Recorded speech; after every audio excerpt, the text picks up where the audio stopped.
I want to share a little bit about myself for those of you who don't know me.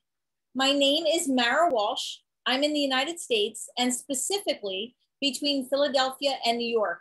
That is Eastern time zone. So when you do use our time to convert, it's New York time zone to convert to your local time. I started leading physical tours with EF Tours as a Girl Scout leader. And I took girls and their families to international destinations every summer. I have since expanded my physical travel program. Now I also lead adult-only tours as well as family-friendly tours. And as a certified travel advisor, I can also book you on a dream trip as part of a group or on your own. Just reach out to me if you have started to think about physical travel again, and let me know where you want to go, and I can help you with that. In terms of virtual tours, there are a couple reasons I started this series. I really wanted to support the tour director community during this time of travel restrictions where they have not been able to work. Most of them have been out of work for well over a year at this point, and it doesn't look like we are getting back to work anytime soon. So please realize that the sole purpose of this was to support the tour directors. And two, I really wanted to keep the excitement of travel alive for travel groups like mine and extend that opportunity to those of you who have learned about us through your friends, your family, social media, and other means. So welcome to everybody. We've done several tours in the last year since COVID has struck. If you like to access the recordings of these tours, they are all available on my website, which is girltraveltours.com/virtual tours. There's a button at the top, you can get to the virtual tours. They are also on my Facebook page and my YouTube channel. So please use the mechanism that works the best for you. And we have several more tours coming up in the future. I'm going to share a little bit about those right now. In the coming months, we're going to go to Budapest. We're going to look at the Britain Royals, Ontario and Quebec. We're going to the Vatican City. We're doing a musical tour of Britain. We'll be visiting Antarctica, Andalusia, Mexico, Jerusalem, Belgium, and we're starting to plan the summer months as well. As long as you're interested in viewing these virtual tours, we will continue to produce them for you. I know many of you have found my virtual tours through Facebook, and some of you are viewing us from Facebook right now, so welcome. I just want to again reiterate and send out a warning to those of you. There are scammers on Facebook. They are copying legitimate events and pages. They look just like mine and they look original, but they are not. And in most cases, they are directing you out of Facebook and asking for credit cards. Please, please, please never give a credit card to enter a free virtual tour. My virtual tour presentations do not require credit cards, and you can always safely join them through my website, Girl Travel Tours, and through the Zoom link if you're nervous about the Facebook feed. But if you have navigated to my Facebook page, which is Girl Travel Tours, please follow it so you know the right page to be following so that you get the virtual tours that pop up when we go live. Okay, before we get going, I want to share with you a few ways that you can interact with us here on Zoom. Feel free to ask questions about the tour director, and my travel program through the Q&A link on the Zoom toolbar. If you have something specific to chat me, you can by all means use the chat and we can interact that way during the event. If you're on Facebook, feel free to post within the feed, interact with the other audience participants on Facebook as well. And as you know, if you've been on a virtual tour with me, I always like to share an interactive poll. So let's look at that right now. And I'm going to launch a poll. And essentially our poll always says about the same thing. What is your connection to, and I'm sorry, I just realized Lucerne is spelled wrong. So what is your connection to Lucerne and the Alps? I've been and I love it. I'm in that group. I have a trip booked. I'm in that group. I plan to go in the future. I'm in that group. I'm thinking about adding it to my bucket list, or I am solely interested in experiencing it virtually. As we get the responses in, I'm just going to tell you that this tour is going to hit a little home for me, because there's an aspect of this tour that is really, really a touching place in my heart. And I hope that you will be touched as well. Okay, so as we look, we have, I'll say about 75% of our attendees who've logged a comment. So I'm going to end the poll at this time, and I'm going to share it with you. Let's share the results. And you can see that so many of us have been to Switzerland, especially the Alps, and love it. 35% of us. There's a lot of us who have it on our bucket list, another 30%. And then, of course, there's people planning to go. And then we have our virtual travelers, who I welcome back week after week. Thank you very much for coming and experiencing all these destinations just from a virtual standpoint. So I'm going to stop sharing that. If that poll does not come down from your Zoom screen, you could click on the top left-hand button, and then you could dismiss it from your screen as well. Today's tour and all of our tours are scheduled for 90 minutes plus the Q&A. So I hope you are ready with a snack and a drink in hand. A tour would not be complete without a fantastic tour director. A tour director is like a personal travel concierge who stays with your group from start to finish and shares a world of knowledge, manages all your travel plans, and makes sure your experiences are full of education, stressless travel, and easy to navigate.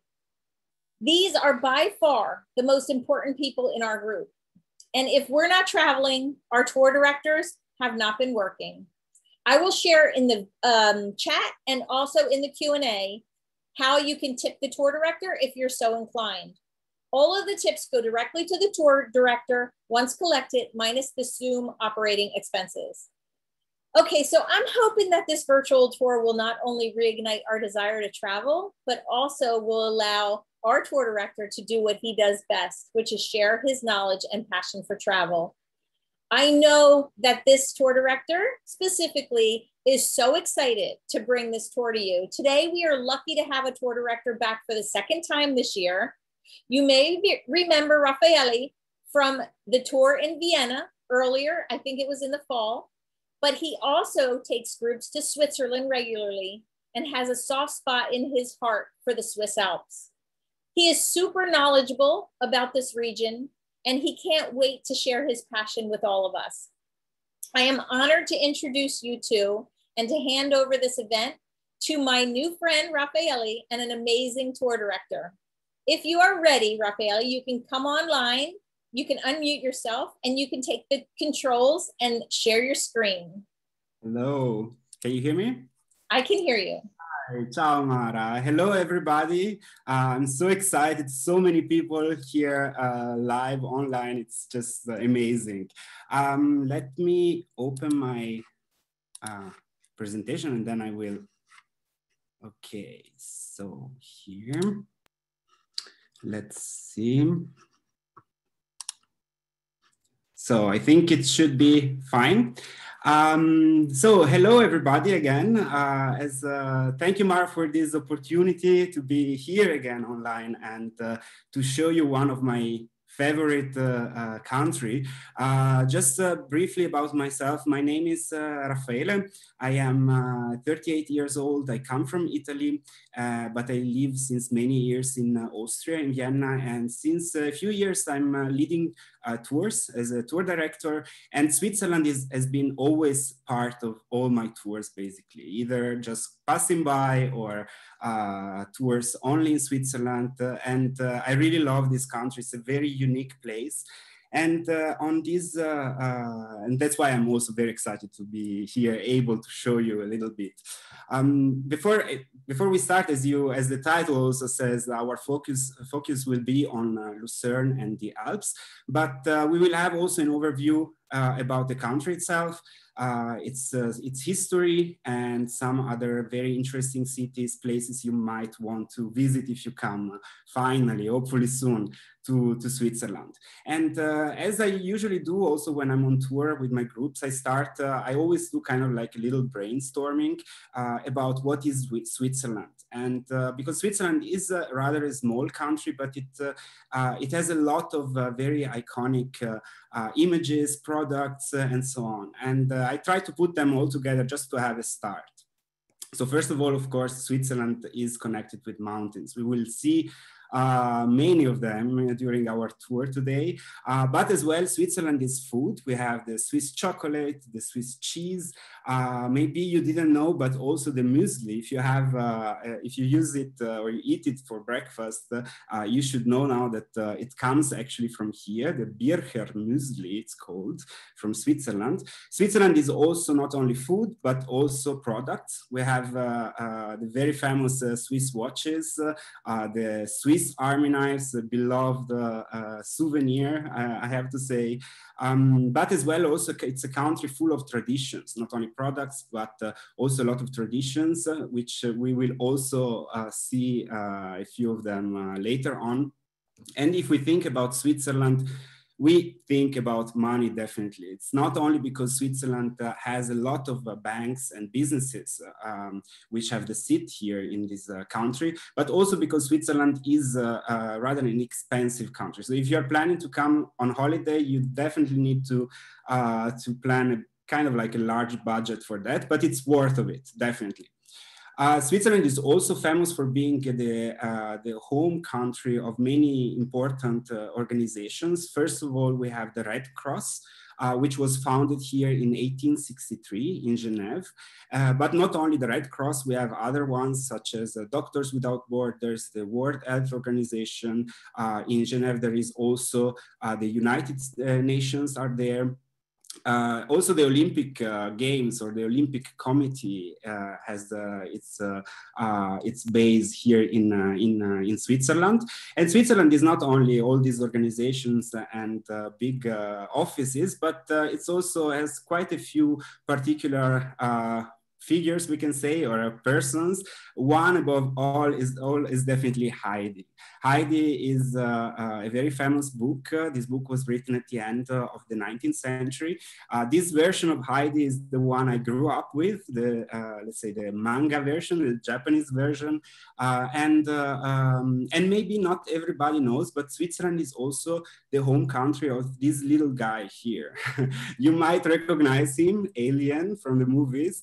And not because he's from here literally, but his artist, his creator, H.H. Giger, the artist, was from Switzerland. And if you come to Switzerland, you are in the little town of Gruyère, which is a small town in the center of the country.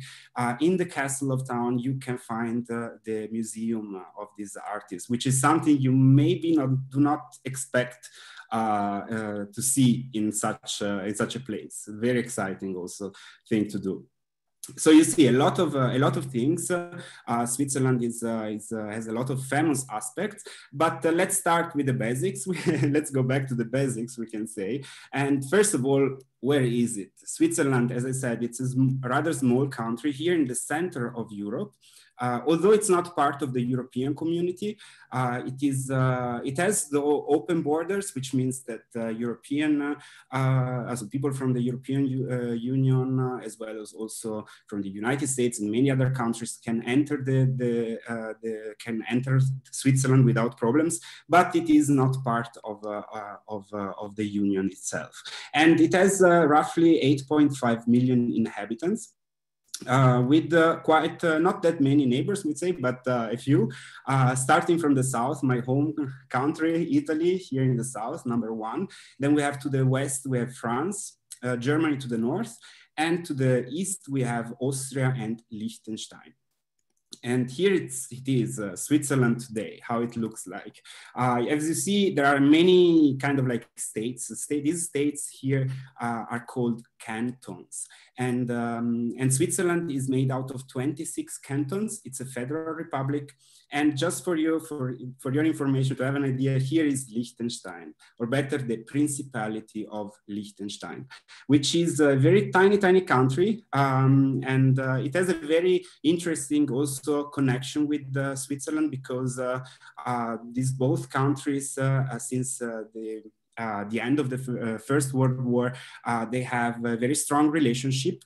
They share the same currency. They share the same embassies. So if you're abroad, you can, both citizens can go to the same embassy. And as well, Switzerland is in charge to protect Liechtenstein in case of any kind of attack, since this principality doesn't have his own army. And here on this picture, you have also the castle over Vaduz, the capital city of Liechtenstein, and the prince and his family still live there. So if you go there, maybe you're lucky and you can meet them. I'm not sure, it doesn't happen that often, but who knows.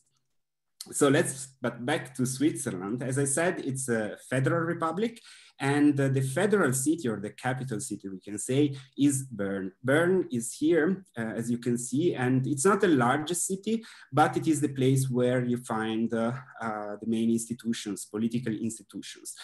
First of all, we have the federal palace here, and if you go inside, you can see, once you go there, this big dome, and under this dome, you have all the 26 coat of arms of all these different cantons. And politics is something that makes also Switzerland quite unique, because compared to all the other democracies in the world, Swiss democracy has a few special aspects. First of all, it is not governed by one person. There is actually, the country is governed by a council, the so-called Federal Council, which is made out of 7 people who work basically together. They have to take decisions together.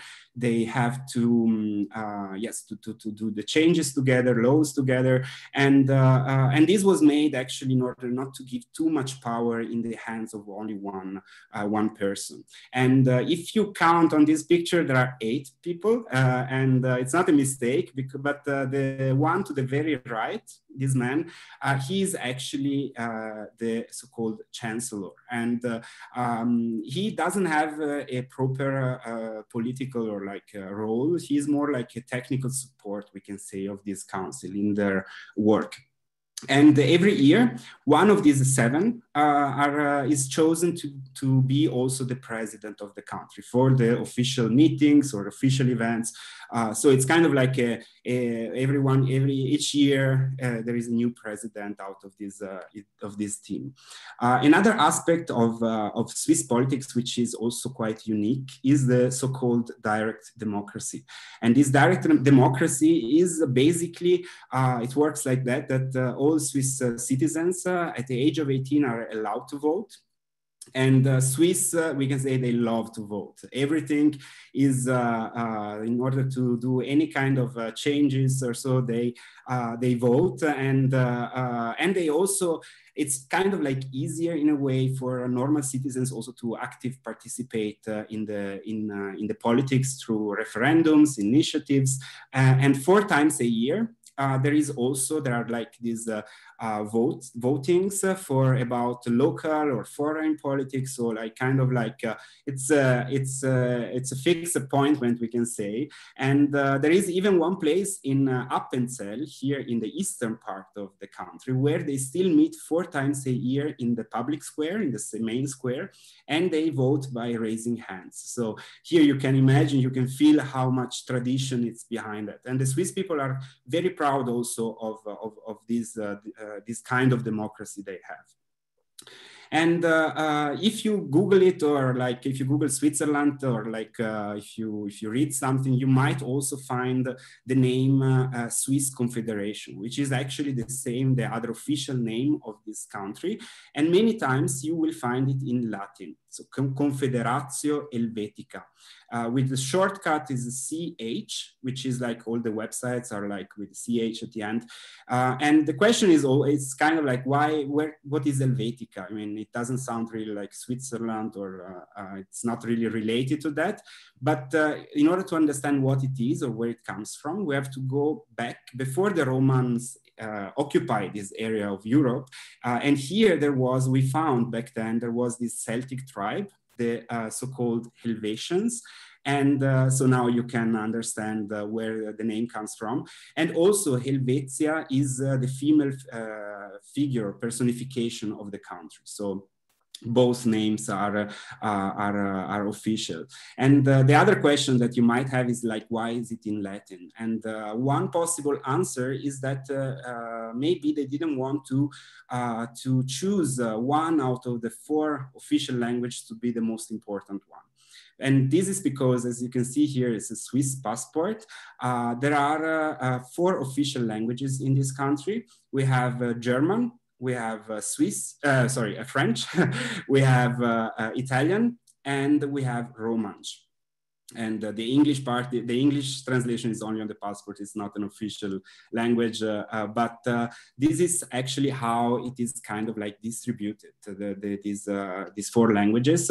So if you can see the map, the reddish part is where the German is spoken, although the High German is kind of like the language that is used in the offices, in bureaucracy and so on, but on a daily basis, the German that they speak here is more, it's actually an Alemannic dialect, which is called Swiss German, and you need definitely subtitles. Also, if you speak German like I do, you always need subtitles because it's very different. It's completely kind of like very difficult also to understand, I have to say, but very nice. I love that. Very funny also. And the second most spoken language is here in the western part, the French. Then we have the Italian to the south, 8%. And last but not least, this yellowish area, which is the so-called Romansh, which is a very ancient language that it's kind of like almost disappearing slowly, and it comes directly also from Latin. So it's a very kind of like spoken only in the mountain region, we can say. So you see a lot of very special characteristics in Switzerland. And in order also to understand why it is like that, or where does it come from, we have to go a little bit back in time. And actually we have to go back to the year 1291. And in this year, we have the beginning of the so-called Old Swiss Confederacy. And this confederacy was made by these 3 forest states back then, Unterwalden, Uri, and Schwyz. And these 3 states, they decided to get together because they had basically a common enemy. And this common enemy is the house, or where the Habsburg. So if you have watched my other video about Vienna, you have heard about them. They were a very important family. They ruled over centuries, over big parts of Europe. And during this time, this part of Switzerland, or this area, was under also the Holy Roman Empire. So they were not totally independent. The Holy Roman Empire was this very important, huge empire, and the Habsburg were also emperors for many centuries of them. So it's you can see these 3 states, they kind of like wanted to be free and independent from the oppressor, basically. And so what did they do? The Habsburg were coming actually from here, very close to the center of Switzerland, where you can still find the castle, the old castle. And so these 3 states, they decided to meet on the Lake Lucerne, a lake we will see later on a bit better. And they met on this meadow, which is the so-called Rütli meadow. We can say a holy place for Switzerland, for the Swiss history. And they got together and they signed this federal charter. That was the beginning of this confederacy. This confederacy grew very fast. In 50 years later, there were already 8 cantons part of it. By 1513, there were already 13 cantons. So you see, it's kind of like they got many, it grew quite fast. They had also some allies, we can say, or associates, which were states that were not officially part of the confederacy, but they were kind of like working together. And although we know that Switzerland is a very peaceful, neutral country. Back then, it was not yet the case, we can say. They did do some expansions, they did do war, and some territories they were also conquered, this one that you see now, and they were then ruled by the Confederacy also, all 13 cantons altogether. As I said, they were not very peaceful back then. They tried also they joined also more international big wars. But there is one battle that it's very important, and it is this one here in the south. In 1515, the so-called Battle of Marignano. Marignano is a place not far away from Milano in Italy. And in this battle, the Confederacy they tried to expand actually, but they were defeated very badly by the French army. And what happened? That the Confederacy, after this defeat, they basically decided not to join any war anymore. So it's kind of like the unofficial beginning of the Swiss neutrality, we can say. Since they were not taking part to any war, they had enough time and enough men also to train them and to let them work for all the other royal houses around. In Europe, there were a few, as you can imagine, and they were very good soldiers, and it was also good business for the Confederation. And this is actually the beginning, or like of the so-called the famous Swiss mercenaries. And these soldiers, they were kind of like even a prestige. So to have them working for your royal house to protect yourself, your family, or your caste or your country was kind of like a prestige.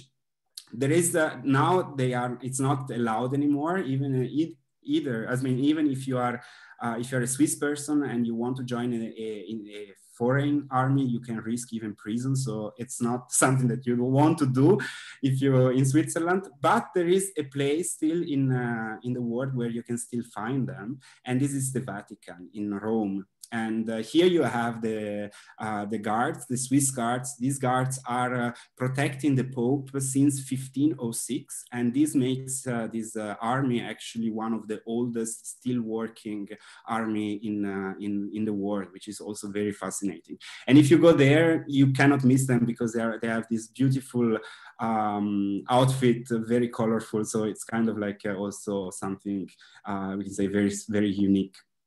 And this business was not always appreciated by everybody, we can say. And one person in particular kind of like criticized this kind of making money. And this was this person, and his name was Ulrich Zwingli. And he criticized not only the mercenaries, but also, and especially, he criticized the Catholic Church and the situation of the Catholic Church back at the beginning of the 16th century. And he started from Zurich, from this church, the Grossmünster, where he was preaching from there. He started the Swiss Reformation. He was not the only one. A few years later in Geneva, also the French reformer John Calvin came and settled down, and he started his own movement, the so-called Calvinism. And this is important to say because still now, because actually all these cantons back then already were always been independent states. So they were also free to choose which religion was the religion they wanted to follow. And so it was kind of like a mix in the Confederation. And still now you can still see this how it is distributed. So on this map, you have the red parts are the one where there is the majority are Catholic, while in the green part, you have the majority Protestant. But generally, we can say that the Catholic are more than the Reformed Protestant.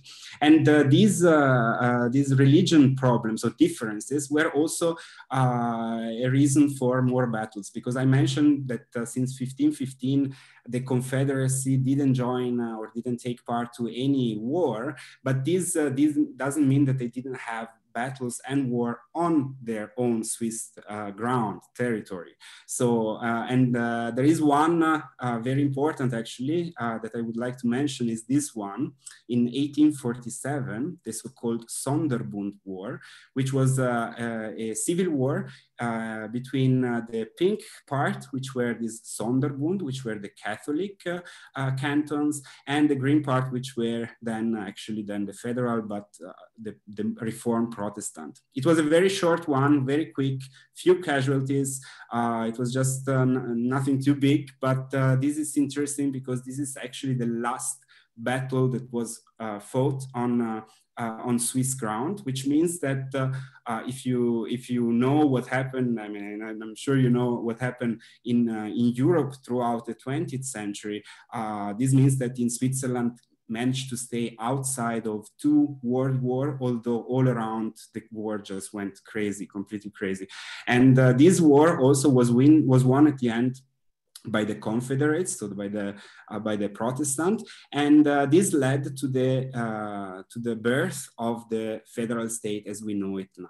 And on the 12th September 1848, so the year after the Swiss Constitution was written, and it was written on the base of the Constitution of the United States of America, with some differences. We saw a few at the beginning. And it is also the beginning then of this flag, because this flag became the official Swiss flag, and it is one of the flags that you recognize everywhere. It's very very simple, this red background with this white cross, and it has also another particular aspect, which is it is a square flag, and there is only one other square flag in the world, and this is the one of the Vatican. So these are the only two, and Swiss people, they love to show this flag. So if you go to Switzerland, you will see this flag hanging from many houses and buildings, private places. So it's really like kind of they show it with pride, with pride. And as you see, so it's basically everything. It's about being independent and being able to do or to be free from all from the control from other powers and so on. And there is one legend or about this national hero, this man called William Tell. Here you can see him on this statue with his son. And William Tell is this story. It's kind of like became the symbol of this will of being of independency of the Swiss people. And this story takes place also on the Lake Lucerne, the same lake where the Confederacy, the first Confederacy, was born. And here, to give you an idea, here is Lucerne. In reality, if you look at the geography, Lucerne is in the north, but yes, I couldn't find a better map. But here is Lucerne, and here on the other side of the lake, there is the village of Altdorf. And Altdorf is also the place where you find the statue you just saw. And back then, all this area was still under the control of the Habsburg. So the bad guys, we can say, the enemies of the Confederation. And in this village, there was one so-called bailiff. So he was in charge. He was working for the Habsburg. His name was Albrecht Gessler. And he was kind of like a nasty guy, we can say. He was definitely not that nice. And he one day he put this pole with his hat in the center of the village, and and everybody passing by, all the villagers and so on, they had to show respect and bow in front of this hat. Otherwise, they would have risked to be put in prison. And William Tell, as you can imagine, he arrived in the village with his son, and he basically didn't care too much to show this respect. So Gessler was not that pleased. So he wanted to arrest William Tell. But William Tell was actually famous for being a very good archer. And so Gessler basically challenged him. And he said, like, if William is able to shoot the apple from the head of his son, then he would be free. And of course, William Tell did it. But Gessler, the Habsburg, said so that he had a second arrow with him. And when he asked him why, William Tell answered that if he would have made a mistake and killed his own son, then he would have used the second arrow to kill Gessler, to kill the bailiff. So Gessler was very angry. He William Tell was arrested. They put him on a boat. in order to go to the prison, which was on the other end of the lake. And but there was a storm, so it was like bad weather. The lake with a storm can be also very dangerous. And the soldiers navigating this boat, they couldn't manage to, sorry, to keep this boat or to drive with this boat. So they freed William Tell in order to help them. But William basically jumped out of the boat here on this spot. There is even a chapel that you can still visit with this painting telling his story. And he managed then to go by foot, down to Küsnacht, where he finally managed to kill the bad Gessler, the bad guy. So this story became not only in a national hero in this guy, William Tell became not only a national hero in Switzerland, but especially during the 19th century, when a lot of revolutionary movements around Europe started coming and growing as a symbol of the battle against the oppressor, as I said. And there were many versions. One of the most famous one is this one, written by a German writer, Friedrich Schiller.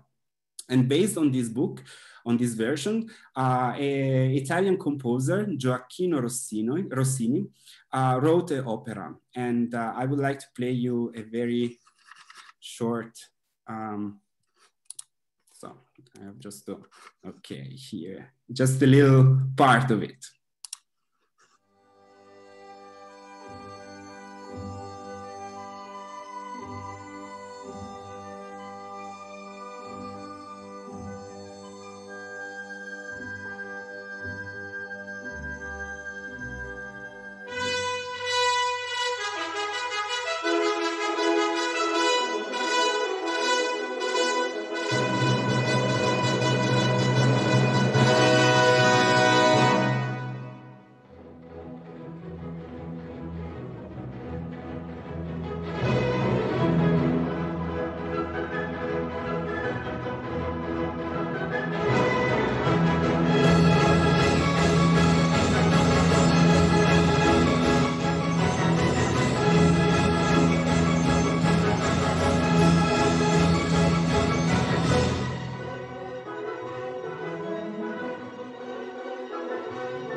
So I am quite sure you know this music. It's part of the overture of this opera. And if you don't know this, you might know now if I put this picture, The Lone Ranger. So many of you probably connect also this music with this series or the movies. So I hope that next time that you will listen to it or watch it, you will think about Switzerland and William Tell.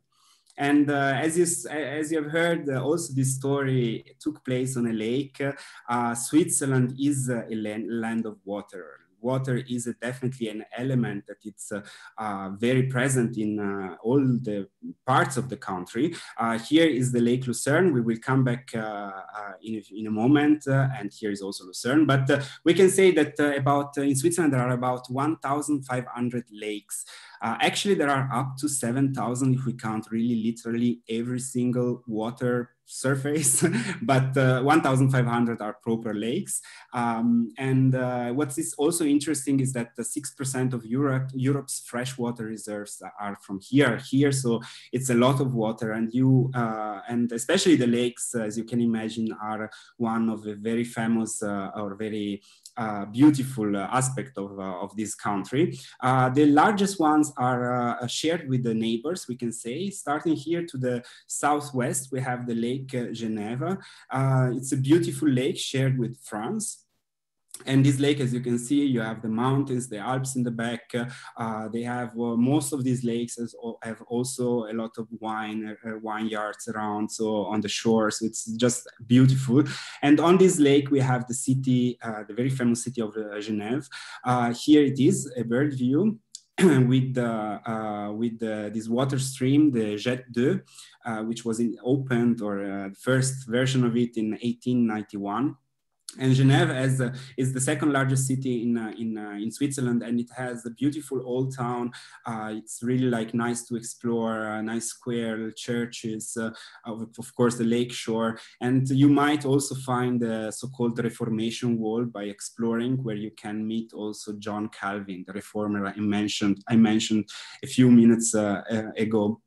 But of course, Geneva is also famous for being the seat of the United Nations. Here is the Palace of Nations, and that you can also visit. And one other place which is quite unique is the CERN. CERN means European Center of Nuclear Research. And it is a huge complex. It's basically mostly underground, going even out of the border, outside Switzerland to France. They do a lot of experiments, very special experiments. And it is also interesting because if I am able to be here and talk to you right now and show you around this beautiful country, is also somehow connected to this place, because this was the first place where the World Wide Web was used and was basically created in back a few years ago. So thank you, sir, we can say. And on the same lake, we have also the city of Lausanne, which has this beautiful also view over the Alps. The city is it's just an amazing medieval town with this a bit on the hills with a lot of these cobblestone street markets. And it is also, if you are into sport, definitely the place to go, because the Olympic Committee has its seat here, and you have also the Olympic Museum, which is yes, if you are into sport and Olympic Games, definitely the place to go. The other very big lake in Switzerland is here up in the northeast, which is shared also with Germany and Austria, and this is the Lake Constance. These both lakes are belongs to the largest lakes in Europe, so they are quite big, and they are just beautiful. I mean, it's like these are definitely holiday spots for all the countries surrounding it. And next to it, we have the city of St. Gallen. It's about 15 minutes drive, something like that. And the city of St. Gallen, it's a lovely, beautiful town, which is mostly famous not only for the opera house, which is also they have a very nice program, but it's also because of this abbey, the Abbey of St. Gallen. And it's a very old abbey. It was founded in the 8th century. So we are talking about the time of Charlemagne. And this abbey is especially famous for the library, which you can see here. It's an amazing old library. And based on this abbey, actually many other monasteries, libraries, abbeys, and so around Europe were built. So it was kind of like the example how to build and these other places. So the other two lakes that are shared with Italy are in the south. Here you have the Lake Maggiore, which is great in summer. You're still in the middle of the Alps, but it has a very nice summer feeling. And the other one is this one, a bit smaller, and it is the Lake Lugano. And here is the view. And on this lake, you have the city of Lugano, which is the largest Italian-speaking city in Switzerland. And here it's a view with this mountain. And what it is interesting in Lugano is that you kind of like forget almost that you are in Switzerland, because the feeling, the architecture, the atmosphere, the food, the language, of course, everything kind of reminds of to North Italy. It's a very much beloved place for holiday, also for the Swiss people. So to own a house here, it's definitely something everybody wish to have. And as you can see, you're in the middle of the Alps, but you have palm trees. It's very much summer. I usually realize that I'm not in Italy when I'm about to pay at a restaurant. Then I have a bit of the wow moment when I realize that I'm still in Switzerland, because the prices are quite higher. But it's definitely worth of visiting as well. Not only, of course, lakes are shared with others. Another very famous one is this here in the center, and it is the Lake Zurich.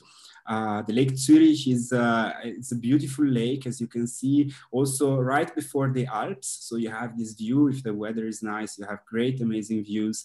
And it is a very clean, I mean, all these lakes are clean. Switzerland is generally a very green country, but it's also interesting to think because this lake is actually surrounded by the largest urban area in the country, which is the city of Zurich. And Zurich is the largest city also. It's about 1.3 million inhabitants, all the urban area together. And Zurich is famous mostly for the banks, and so for finances, for businesses. But I have to say it has a beautiful old town. And usually people coming from abroad, they land here in Zurich, which has also the largest airport. And so if you have time and you come, definitely spend at least half a day in town. Here's a view of the river, also the river Limmat. And here to the left, we have the church. We saw it before, where the Zwingli, the reformer, started his reformation. And if you go inside, you go to the crypt, you find also Charlemagne himself. And the reason is because the legend says that Charlemagne was the one that kind of like decided the position where to build the first church of Grossmünster. And on the other side of the river, we have a very important church as well, and this is this one, Frau Münster.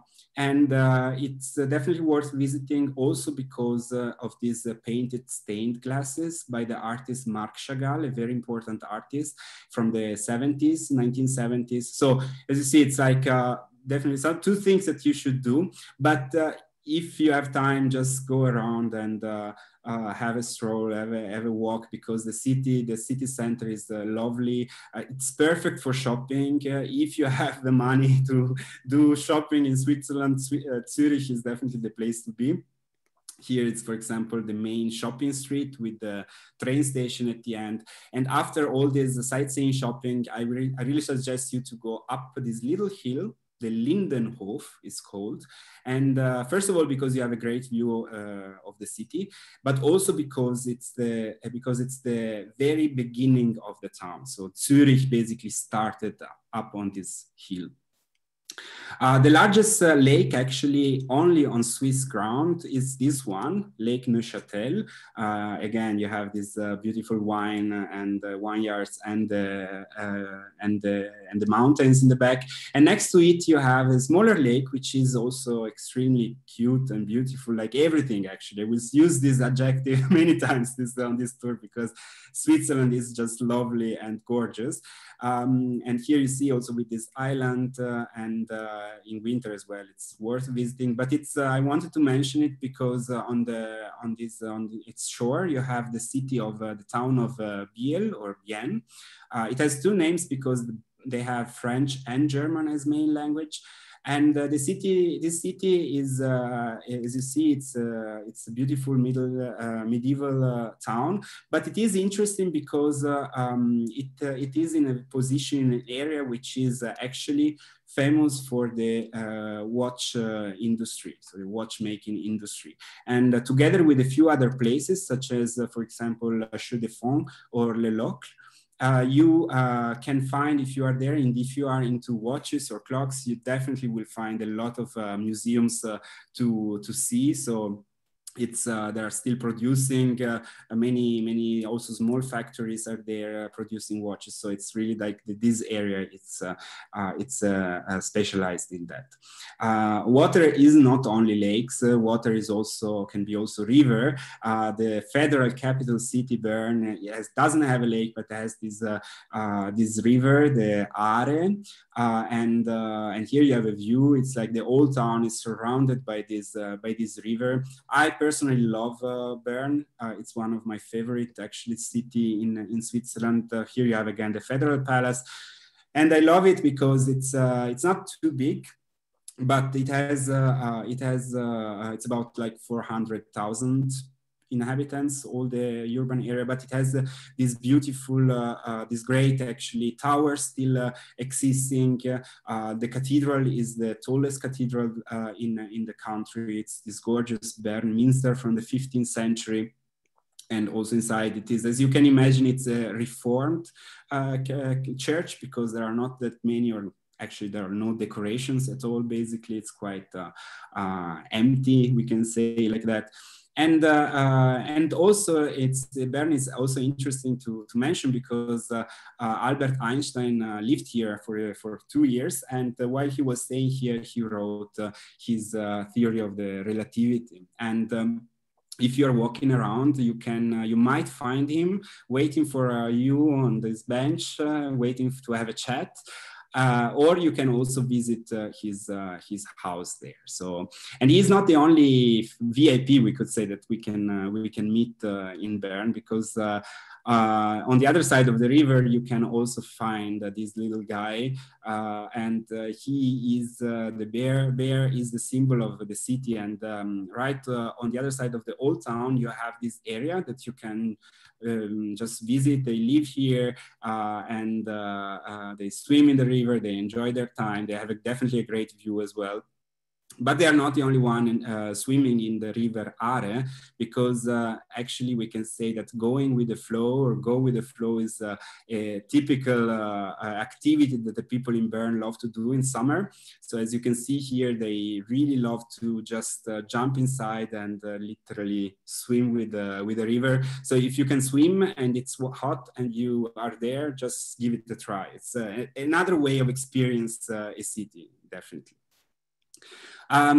Talking about the river, I definitely have to mention this one, and this is like a very important one in Europe. It's the Rhine. The Rhine is the second longest river in Central and Western Europe. It starts in Switzerland and it flows up to the Netherlands. And if you are there around, the best way is, of course, with a car. If you are on your own, you can see how fast the landscape changed. So starting from the beginning, basically by the source, you have these canyons and gorges. So it's kind of like a very dramatic landscape. After just a few miles, you have, and we can say, a normal large river. Here is, by the way, the wooden bridge which connected back then Liechtenstein and Switzerland. And right after the Lake Constance, we have these waterfalls, the Rhine waterfalls, which are the largest waterfalls in Europe.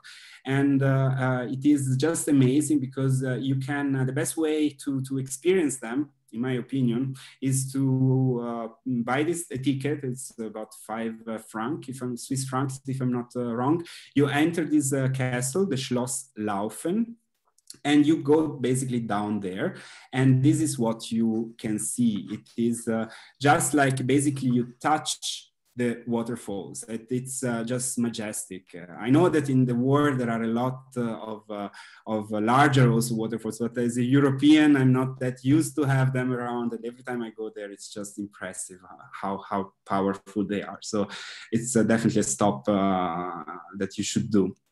And on the same river, just a few miles later, we have the city of Basel. And Basel is another very important city. Here you see a view with the old town on the river side. And it's a very beautiful, the old town, but also a very modern city. You have also here the tallest building in the country, the Rocher Tower. And Basel is famous also for art. It has a very important art fair called Art Basel. And it has also, if you're into art, you definitely want to visit this museum, which is the Kunstmuseum Basel, and it is the oldest public museum in the world. So it is really like, it's a must see if you are into art. It's a place you have to see. And the city is also interesting because it's directly on the border to Germany and France. And even there are parts of the city which are outside Switzerland, basically. And they have 3 different train stations, one for each country. So it's kind of like also, again, a unique place. So if you see, again, here is an overview. I wanted to show you a little bit, because if you're coming to do your winter holidays or summer holidays on the Alps, you should definitely go and visit at least one of these cities. They are all very well connected. Think just, for example, from Zurich to Geneva, it takes only 4 hours by train. So it's really something you should do. And if we keep an eye on this map, with the exception of Lugano, which is in the very south, all the cities are in this area of the largest cities.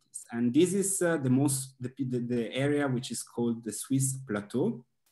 And this is where most people in Switzerland live. And this plateau is surrounded by mountains. We have to the west, we have this area, which is the so-called Swiss Jura. And it is maybe a bit less known than the Alps, but that has gorgeous mountains, not that tall, the peaks, at about 1,000 meters high. And it is, as you can see, it's perfect for hiking, cycling, climbing. It's like definitely a place to explore. And if you are into watches, it's the area where all these factories are. And finally, we have the largest part of the country, which is the Swiss Alps, here to the southeast, we can say. And the Swiss Alps are definitely the image that we have when we think about Switzerland. You have these gorgeous valleys, these lakes, the cows, of course, these meadows. It's perfect in summer, winter. You have plenty to do all year round. And the best way to discover them is definitely from the city of Lucerne. Lucerne is here on the border, we can say, from the Alps to the plateau. And Lucerne is this city facing the Lake Lucerne, surrounded by mountains. Here you can see it is a beloved destination for tourists since the 19th century, but the city itself has also a very important and very long history. And in order to understand also why Lucerne became so important, we have to have again a look at where it is. And here is basically how we go now from the south to the north, so from Italy towards Germany. Now, in order to cross the Alps, we have we have actually 3 tunnels, but this is the last one that they finished in 2016. The Gotthard Base Tunnel, it's a train tunnel, and it is the longest train tunnel in the world. And so you can imagine to cross the Alps now, it's very simple way. It's kind of like very easy, but in the past was not like that. So you had to go all the way up the Gotthard Pass. It was a dangerous way. It took very long. So also the trading to transport goods and things was not an easy task. And kind of like everything changed for the city of Lucerne, which was on this route. Everything changed when in the 13th century, they built this little bridge, the so-called Devil's Bridge. And this on the gorge, the Schöllenen Gorge. And this bridge has this name because back then, we're talking of the 13th century, back then building a bridge in this position was not possible, was not human. The humans could not do that. So the devils had to help somehow. So there are a lot of different legends. And this changed the importance also of the city of Lucerne, because after this bridge, the transportation of the transports, the trading started growing, and Lucerne, of course, automatically started growing as well. And here we have a view of the old town. And once you arrive there, one of the first sites, if not the first sites you will see, is this bridge here. It's the symbol, one of the symbols of the city, the Chapel Bridge, Kapellbrücke. It's a wooden bridge, dates back to the 14th century. And you can see here also this tower, which is called the Water Tower, although it was not used to keep water inside, but it was more like the tower in the water. And it was a place you didn't want to visit because it was a torture chamber, a prison. So no, don't go there. But, and the name of this bridge actually comes from, here you have another view with these flowers. Beautiful, actually, it's always very nice to cross it. And the name of this bridge comes from this little church, the Peter's Chapel, which is also the oldest church in town. And one of the main characteristics of this bridge is that under this roof you have many paintings depicting a lot of scenes of the history of the city. And it is definitely, in my opinion, one of the best way to start to get to have an idea how the city kind of like developed. And I just chose a few of them to give you an idea. For example, here you can see the legend about the origin of Lucerne with this angel and this ray of light, which was pointing the place where the first church or first monastery had to be built. We have, for example, the moment when Lucerne joined the Confederacy. We have heard about it at the beginning. It was at the beginning of the 14th century. We have some battles against the Habsburg, for example, the Battle of Sempach. We can check the fashion of the mercenaries, how it looked like back then. We can see also Lucerne on fire. It happened quite a few times over the centuries, but this is always interesting somehow to see how it looked. And we have also some dragon battles here going on. We can see again William Tell here to the right, next to the tree. You see his son, and he's ready to shoot his arrow. And but what is also, of course, important is we can see how the city itself developed over the time. And by the 17th century, the city looked like this. As you can see, there are like many bridges around, starting with this one. This is the Chapel's Bridge, the one that we just saw. The one that you can see now, if you go there, is not the original one, because in 1993, because of a cigarette, this bridge was completely destroyed by a fire. And but of course, we are in Switzerland, so they managed. Thanks God, they managed to rebuild everything as it was. We lost some of the paintings, but most of them were restored. And this is also one of my favorite postcards I usually send or buy. It's also my fridge. Is like the last thing someone expects receiving from Switzerland is Lucerne on fire, basically. And I always find it kind of like quite funny as a postcard. And these bridges were actually not, this was not the only one, but these bridges were actually considered as city walls inside the water. So keep it in mind, like imagine that in front of these bridges towards the lake, there were like wooden piles and other defensive systems, so that if in case of an attack from the lake, the city could defend himself. And that's why there was a second, even longer wooden bridge here, the so-called Court Bridge. This one doesn't exist anymore, because in the 19th century, the tourists started coming, and so they needed place to build hotels and a new promenade, so they tear them down. But there is a second bridge which is still existing, and it's in the back on the river Reuss. And this is the Spreuer Bridge. It's a bit younger than the other one, but it's basically the same kind of like concept, also wooden bridge, and as a defensive system, and also with paintings. Although this time they are more about religious topics, so it's not about the city or the history of Lucerne. And the other defensive system were the proper city walls. And from these city walls, there is a big part is still existing. Is this one up the hill, and this looks like this. These are the so-called Museg walls, dating back to the 13th century. And these walls were actually defending the city from the back. So from the mountains, we can say, or not from the water, and as you can see here, and the thing is that what's also interesting is that there are still 9 towers, and all these towers are all different. And from all these towers, you can visit or climb 4 of them. So you can go up; it's for free. You can walk on the city walls. It's the best way to have also a view, a great view over the old town and over the lake.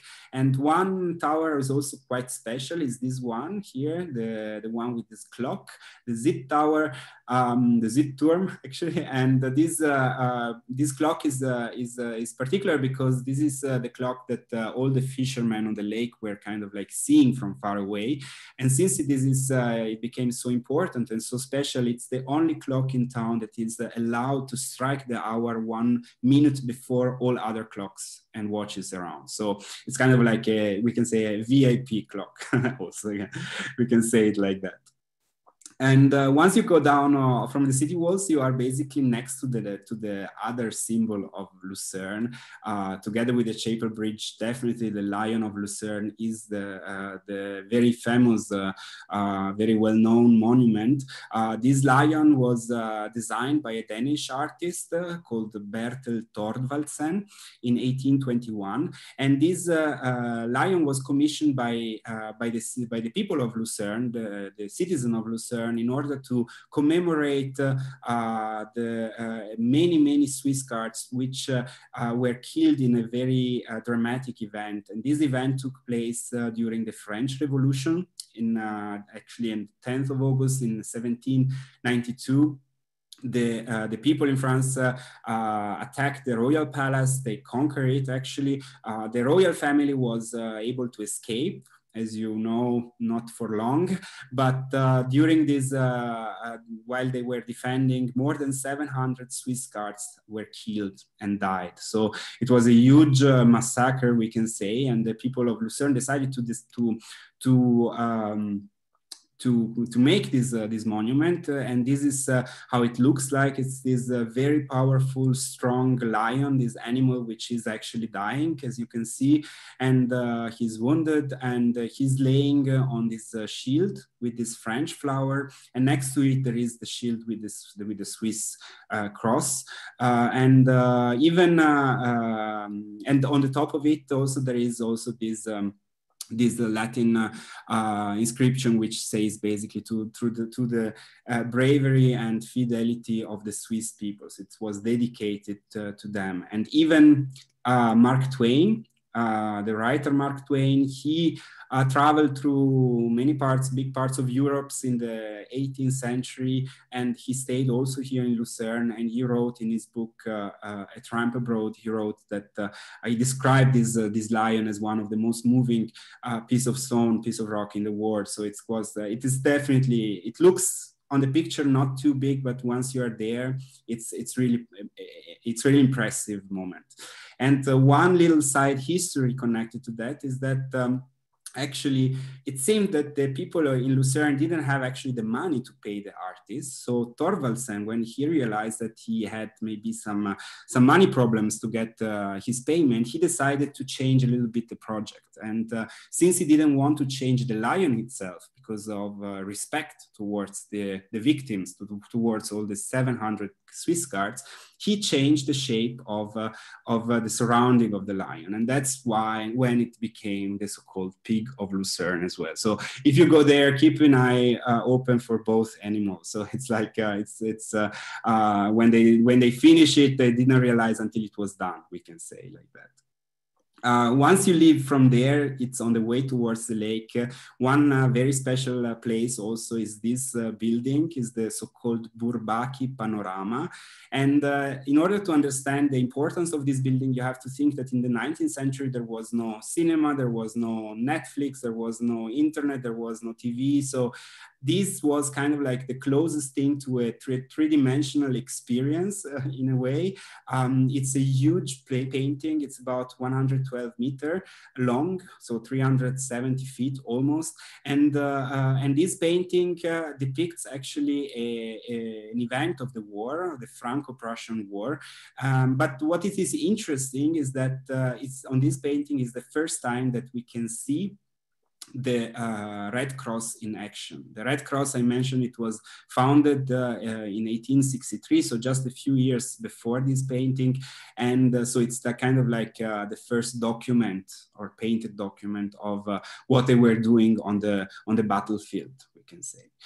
And yes, and once getting closer to the lake, you cannot definitely miss this church, which is the Church of St. Leodegar, very characteristic with this tower and these spires. And this is actually, if you remember the legend of the angel with the ray of light that you can see on the Chapel's Bridge, this is basically the place where the first church was built, the first monastery. So the origin of Lucerne, they're supposed to come from this area of town. And from there, it's a very short walk, but a beautiful walk towards the old city, the old part. And as you can see, you are directly on the lake. If the weather is nice, it's the perfect way to have a little break after so much sightseeing, to have a coffee or to eat something with this scenery. And once you are arriving in the old town, it takes maybe, let's say, 10 minutes if you go straight. My suggestion is always just to wander around, to go around and keep your eyes open, because the one characteristic of the building in Lucerne is these painted facades, and there are more than 200 around. So each house tells a different story. It's always kind of like a nice thing that I do also if I'm there and I have some free time, to go around and discover new ones. There are really a lot. And if you want to have something proper to eat, just go then on the riverside. You have plenty, as you can see here, plenty of restaurants, bars, and options to eat something with a great view. On the river, you have also two other important kind of like buildings we have here. Right, the town hall in this style, Italian Renaissance style. It dates back to 1606, so 17th century, with this massive tower. And on the other side, basically almost opposite, you have this church, which is the Jesuit church. And I like to mention it because I've talked about the Reformation, and in Switzerland, the Reformation was a very important movement and topic. And the Jesuits were the ones that actually were sent to try to kind of like bring Catholicism back. And this church was the first one that was built in this area of Europe, north of the Alps. And if you are into gold and Baroque, it's definitely worth of visiting, because from outside you cannot really know what to expect once you get inside. So it's for sure a big surprise. And yes, and not only churches, we have also some more history. There are also many options for more modern or contemporary things. One of my favorite museums, if not my favorite museums, is this one, the Rosengart collection. It was a private collection, and it has many works, also, for example, Pablo Picasso or Paul Klee. So it's kind of like a very, very special museum. And also the new one here directly on the lakefront is this one. And this is the Museum of Art Lucerne, a very modern building. It's a huge complex. It's a huge, actually, museum. It's one of the most important cultural center in central Switzerland. And they have also a great music program. So they do also a festival in summer. So it's really like there is a lot to see. So you can imagine actually why Lucerne was and it is still very much beloved by tourists. And of course, one reason also why Lucerne is so beloved is definitely the lake. And the Lake Lucerne, here you see also the German name, Vierwaldstätter See, which is kind of like complicated to say, but it means basically the lake of the 4 forest cities. And this lake, it's just gorgeous. It has a kind of like an interesting shape with a lot of arms. So it's not there's a lot to discover, we can say. And the best way to discover this lake is starting from Lucerne. taking a ferry boat. There are many different stopping on the different villages around on the shores, having or going towards the end. But it's basically the best way to start exploring the Alps. And you can also do it by using a, so we can say, old timer. So not only new ferry boats, but you can have also a little bit of vintage touch. And this is interesting because now, as you know, we connect with the Alps, with the mountains in general, very beautiful images and peaceful, and it's just a gorgeous landscape and so on. But you need to know that actually this is quite a new thing, because until the 19th century, let's say until the second half of the 19th century, the Alps were considered actually a scary place.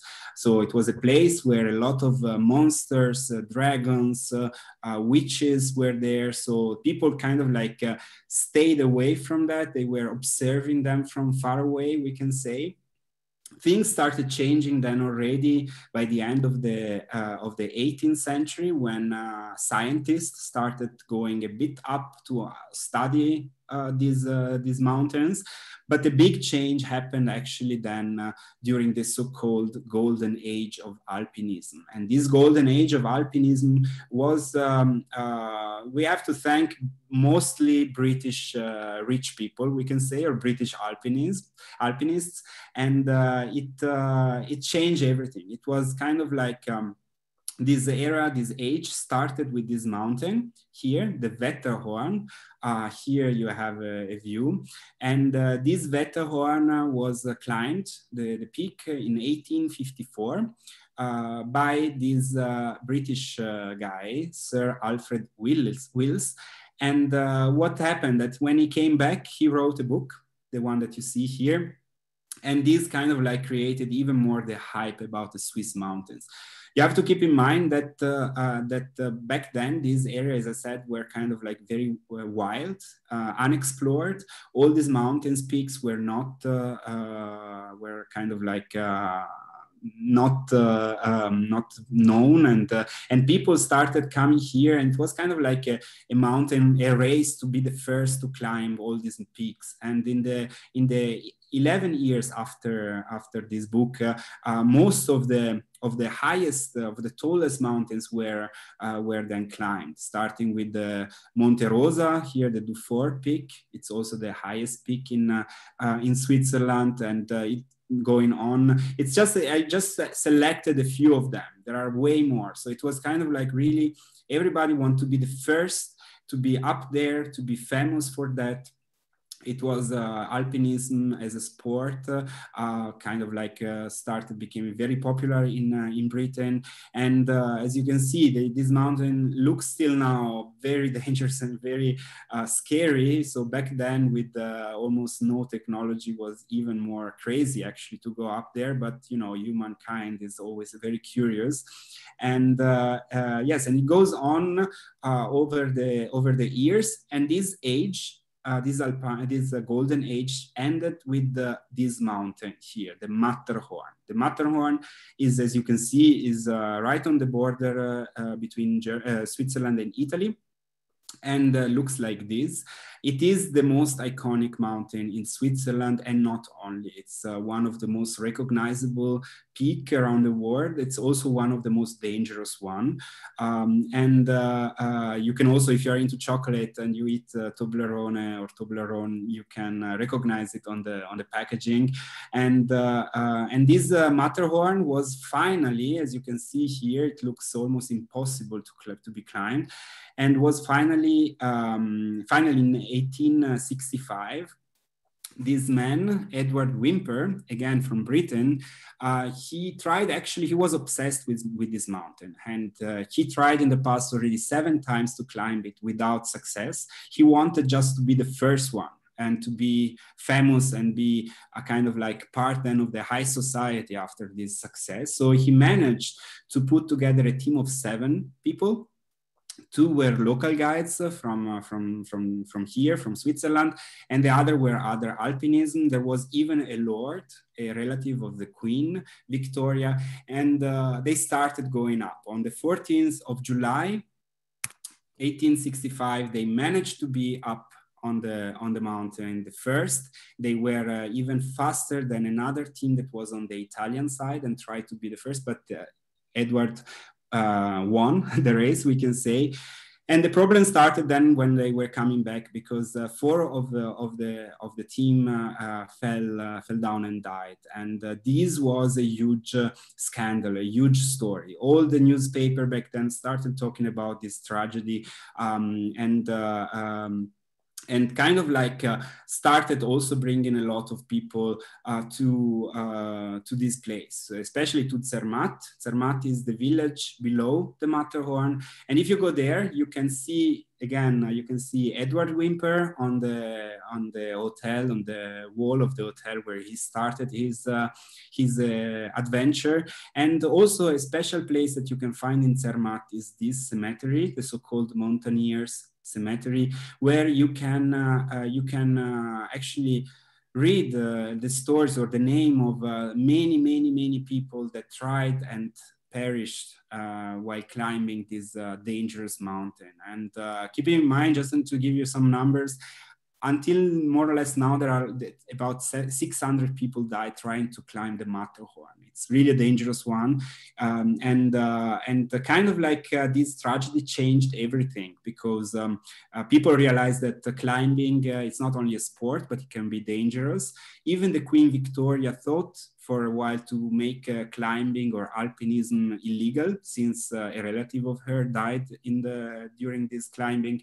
But still, the people were very much curious, and so also normal tourists, rich people back then, started coming to this to Zermatt. So Zermatt, here you have a view with the Matterhorn in the back.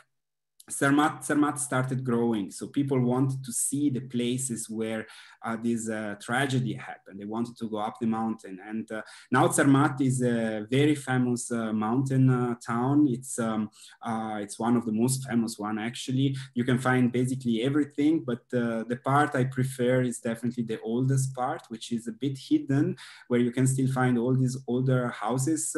So kind of like go back in time, we can say. And what is interesting is that the Swiss people have always been very creative and very innovative. And when they realized that the tourists started coming to this area and wanted to go also up the mountain, they kind of like realized that they want to make it safe for them to go up. So one of the main innovation that they started to improve were the infrastructure, in order to be able to go up the mountain without danger. And here you have a picture of the so-called Gornergrat Railway, which was inaugurated in 1898. And this railway starts in Zermatt and goes up, as you can see, winter, summer, all year round. And it goes up basically to 3,000 meters, so 10,100 feet, more or less. And what you see there is basically this, and it is just an amazing view of the Matterhorn. But not only, you can see many other, we call them 4,000s, because they are over 4,000 meter high mountains, peaks all around. You have the view over the glacier directly. This area is also very beloved, for skiing and winter sport. So it's kind of like these infrastructures, these mountain trains started changing everything. And also the Swiss people love to break records, to be the first to do things. And if this one is already a kind of like a high train station, it's not the highest one in Europe, because in order to see the highest one, we have to go here to Interlaken, which is a quite famous village town in this valley. It's Interlaken lies directly between two lakes. Here you have the one, Lake Thun, and the second one is this one, Lake Brienz. And Interlaken is the perfect place to start going up to this mountain, which is the Jungfrau. And how to go, I mean, the Jungfrau looks like this. It's actually, there are 3 peaks. It's a huge, massive of mountains, and the Jungfrau is the tallest peak, the one here to the right.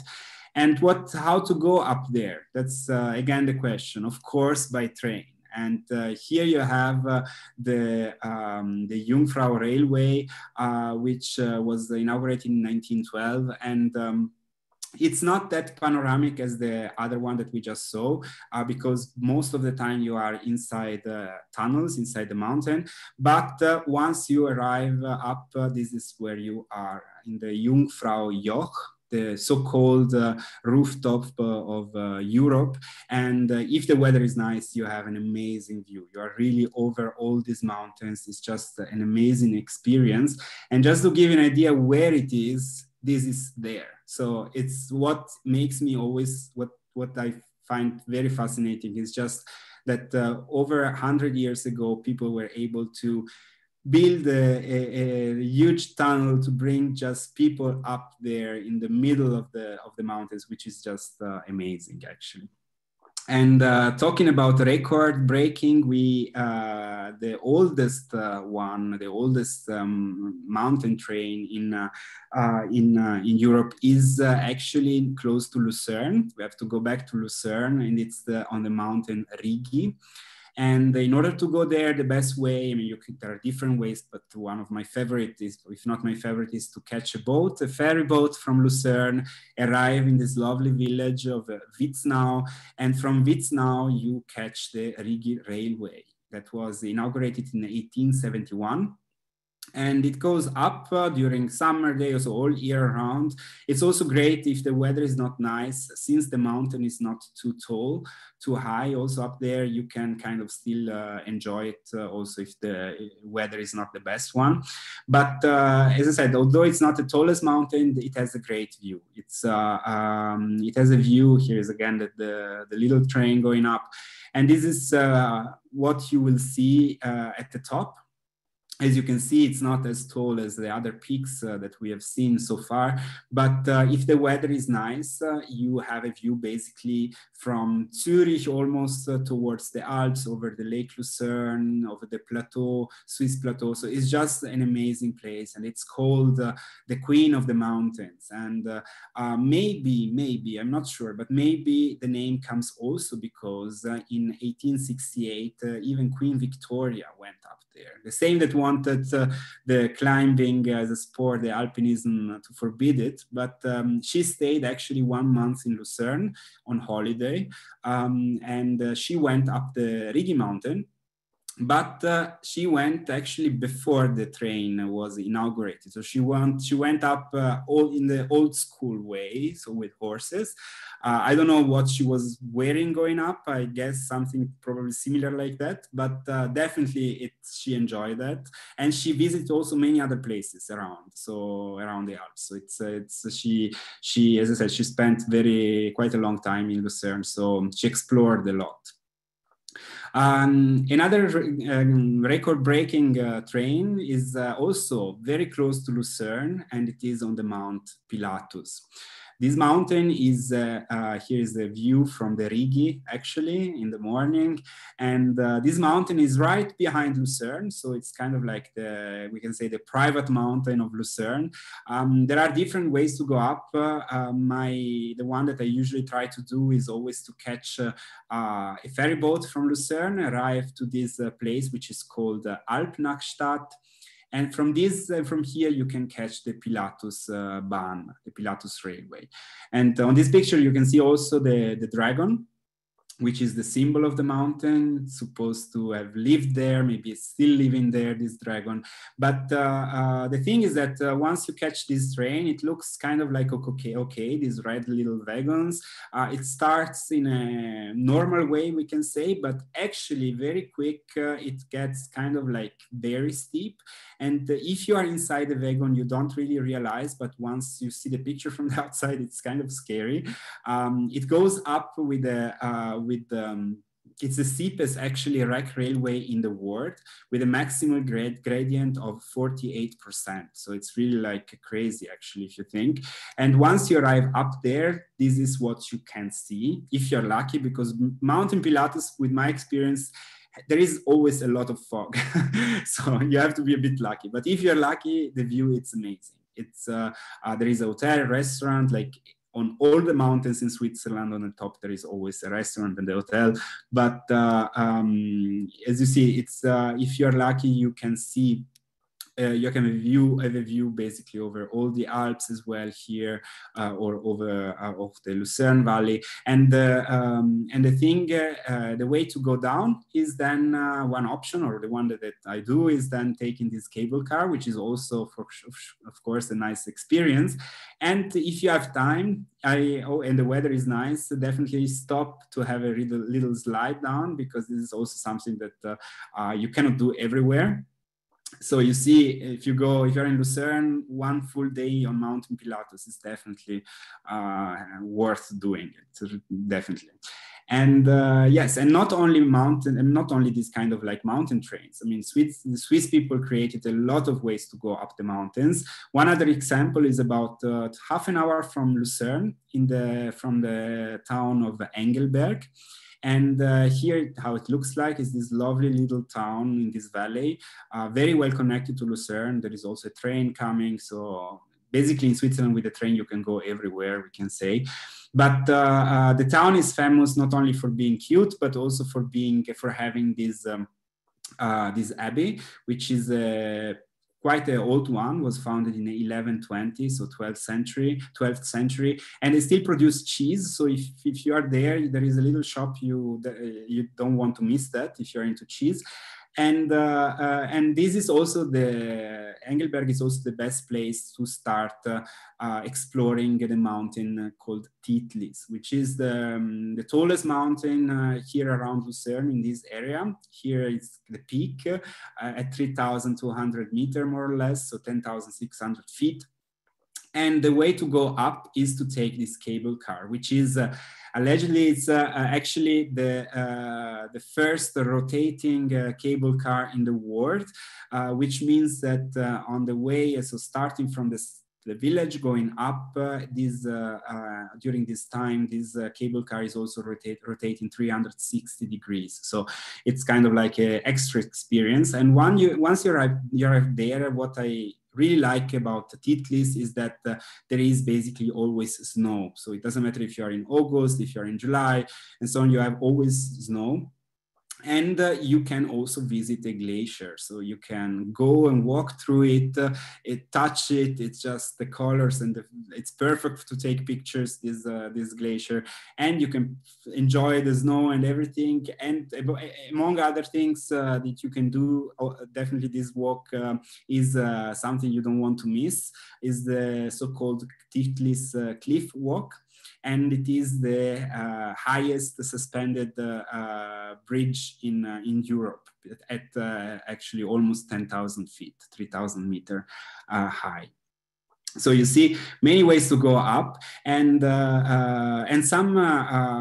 If we talk about all these towns on the mountains, I cannot miss this one, because there are a few which are very famous and very well known. Zermatt is definitely one of that, but St. Moritz is the one. That it's worldwide known for being the VIP resort, we can say. So it's also the most expensive place in all Switzerland and the Alps. It's definitely one of the most expensive, if not the most expensive in Europe, probably, to do holiday. It's this lovely village on this lake in this valley. You can see it's summer or winter, you have always something to do. Thanks to its position, it's said that it's basically almost 300 days a year they have sun, and so it's also, the weather is nice. it's also on top of it, the lake freeze sometimes or during winter, so the landscape changed completely.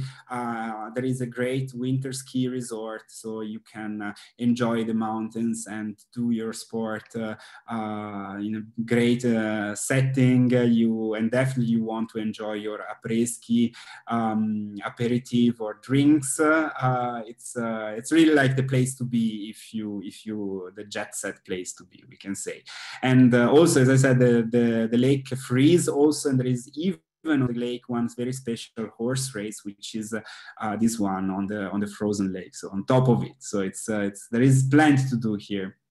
Another next to it, another very also famous, important mountain resort is Davos. Davos is as fancy as St. Moritz, we can say, a bit less maybe, but it is again in this gorgeous valley, also surrounded by mountains. It has also a lake, so which means that all these places basically are great to visit, as I mentioned, all year round. And you see here skiing, the gorgeous views. It's just yeah, it's just amazing. I mean, and it is also interesting because Davos is not only a ski resort, but it is also the seat of the so-called World Economic Forum since 1971, and this meeting takes place once a year, and usually, if I'm not wrong, in January. And it is the meeting of the most rich, or the richest of the richest, we can say. And they come here, they talk about economics, they talk about many of these topics. The city, the town of Davos during this meeting is completely closed to the outside. It's basically a lockdown, we can say. We know what it means, but it is also like a bit of a controversial meeting. It's not always positive seen, but it is something quite special. And as you see, the Swiss were always been very, very creative in bringing people up somehow to the mountain, to the ski resort. And they started also to realize that maybe could be a nice way also to bring in a very panoramic way people from one place, from one town to the other. And these three towns, so Zermatt, St. Moritz, and also Davos somehow, they are actually connected by one very famous panoramic train, and this train has this route, and it is this one, the so-called Glacier Express. It was inaugurated in the 1930, and it is advertised as the slowest express train in the world because it takes about 7-8 hours to go from St. Moritz to Zermatt. But if you look at the picture, it's just amazing. It's like going through a fairy tale, and I don't know. It's if it's snowing, of course, in winter, it can be really, really beautiful. Here it's already almost arrived, or it's just left. You can recognize again the Matterhorn in the back and in the background. And it is not the only panoramic train. There is another one which is also very famous, and it goes from Italy from Tirano, which is a small town on the border, and in Italy, to Chur, the town of Chur, and passing by St. Moritz and Davos. And this one is a bit younger, from the 70s, and but it goes really up. It's like the highest normal train, we can say, in Europe, and it is the Bernina Express. And the Bernina Express is this red train that goes slowly more up, a lot of turn around, and until you are basically in the middle of the mountains. And again, it's just an experience. It's in this case, holiday starts already on the train, we can say. Also, since kind of like there can be a lot of snow, this train have also this thing in the front, so the tracks can be free by snow. And yes, so you can see a lot of places, a lot of things that a lot of innovations and inventions by the Swiss. And but before I go on, I would like also to mention another very special town, which is maybe from a touristic aspect, not that well known, although it has great winter ski areas around. And but it is this one, Adelboden. Adelboden lays here in the Bernese Alps, and looks like this. This is the valley. It's a beautiful, gorgeous valley. The town itself is also lovely. It's a since it's not that touristic, is also way more peaceful, which is always good. We know it. And here there are a few views of Adelboden. And as I said, it's actually very, very good for winter sport. They do quite a lot also of races there and so on. But there is one reason why Adelboden is worldwide famous, and it's if it's not winter sport, it's this actually reason. And this is the Our Chalet. Our Chalet is a special place. Here is how it looks like. It was founded in the by. It was founded at the beginning of the 20th century. And it is one of the 5 world center of the Girl Scout. There are 5 around the world, but Our Chalet is definitely one of them, if not the most special one. Here's the logo of the World Association of Girl Guides and Girl Scouts, and this place is a meeting place. Actually, it's a place where Girl Scouts and Girl Guides wants to come at least once in their life. It's a very magical atmosphere. It's a place where the Girl Scout can meet other Girl Scouts from all around the world. There are a lot. It's a place of making where Girl Scout can make friendship that lasts maybe a lifelong, and they can learn new things. They can explore. They can just enjoy and embrace also the atmosphere and the air of this valley and of Adelboden. And it's as I said, there is a lot of things to do. You can just relax and enjoy the landscape. This is me, for example. It's not the best picture, but I've been there last time in 2019. This is the moment after the pinning ceremony, which is the ceremony that the Girl Scouts do when once they arrive at Adelboden. Here I am with my Italian flag, and it was it was a very special experience for me as well. And what is also nice is that Our Chalet is not open only to Girl Scouts, but also we can say normal tourists can rent also rooms there and use Our Chalet as a starting point to explore the valley and the surrounding.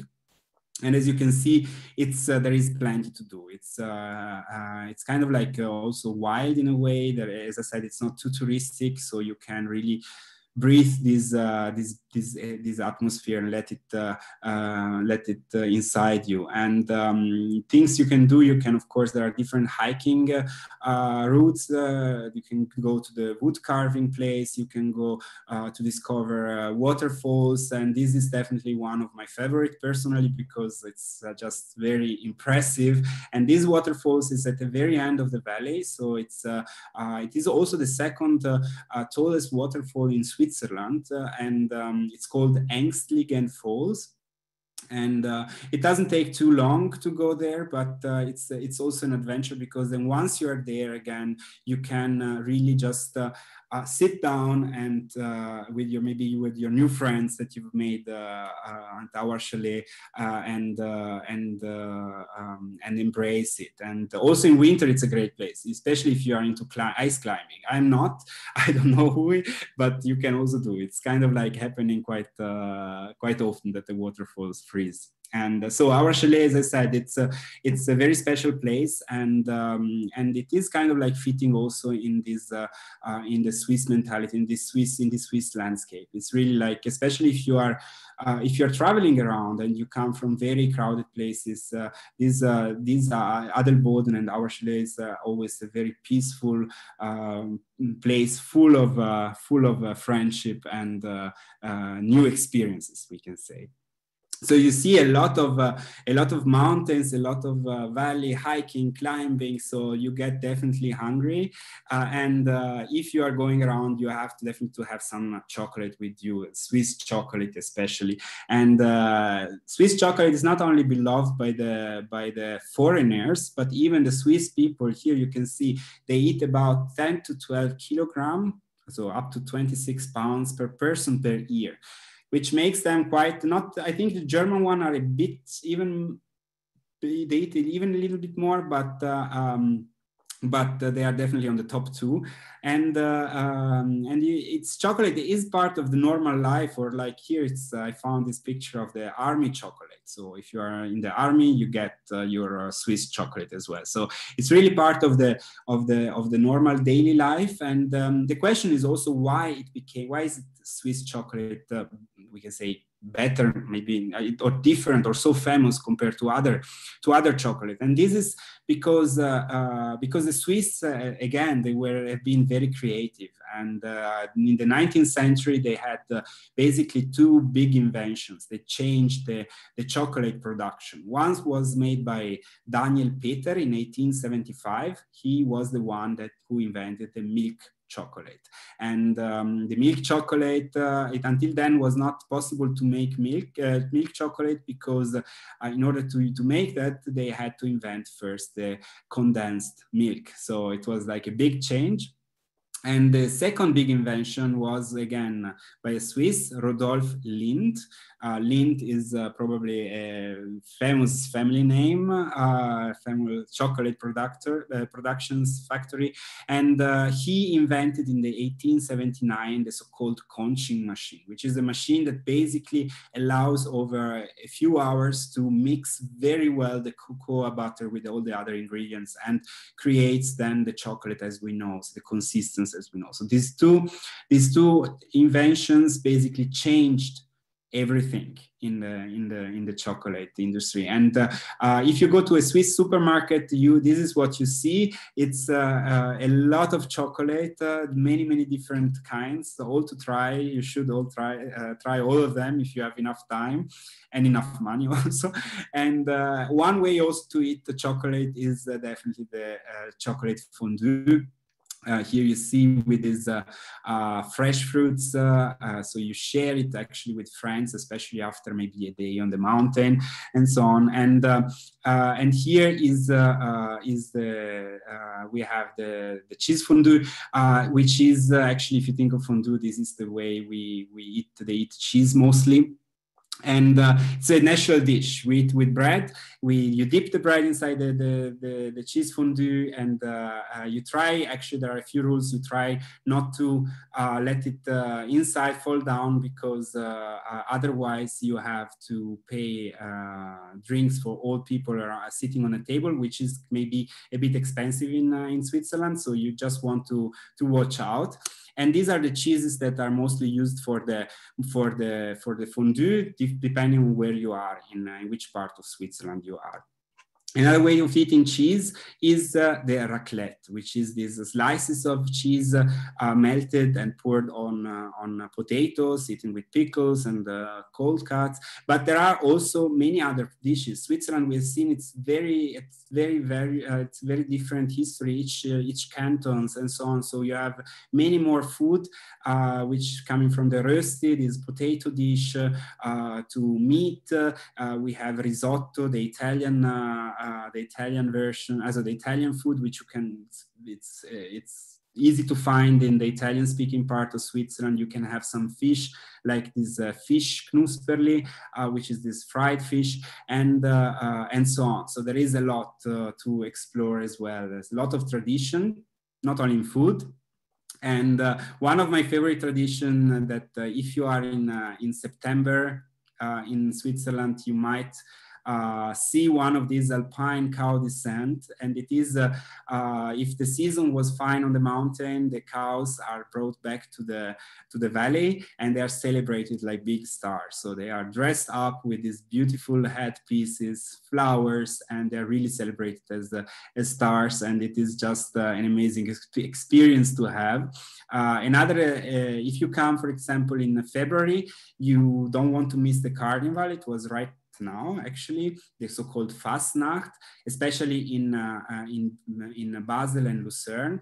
And it's 3 days basically of pure madness. People are dressed up, do party, and it's really nice to see. It's another aspect of Switzerland, we can say. Also, if you're into sport, but not into winter sport, don't miss the Swiss wrestling, another national sport, especially in summer. It's very old, dating back at least at the 13th century. They meet here and on this round ground, and it's really also very, very followed sport. And together also with the swing stone put, which is the throwing of the stone. It's also a national sport. Crazy sport, if you think, but it's really exciting to see that.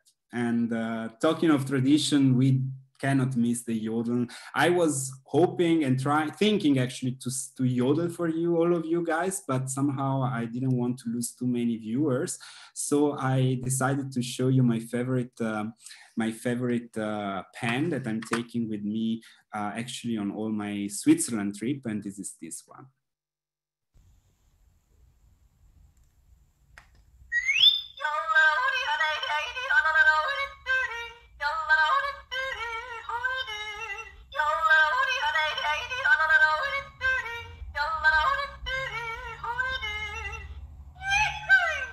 So I think he sings definitely better than me.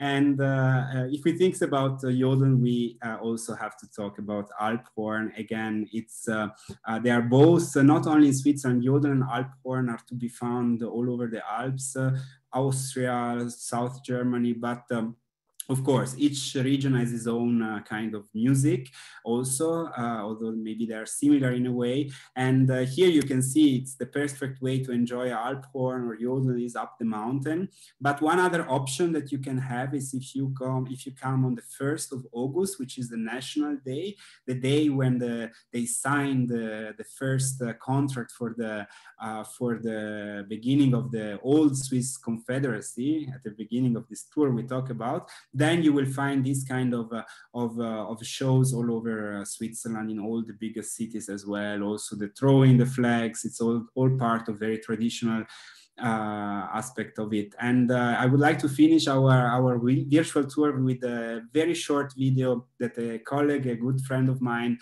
managed to make on the top of Mountain Pilatus. And this is our proper Alp horn. So no pan playing that, but here it is. And I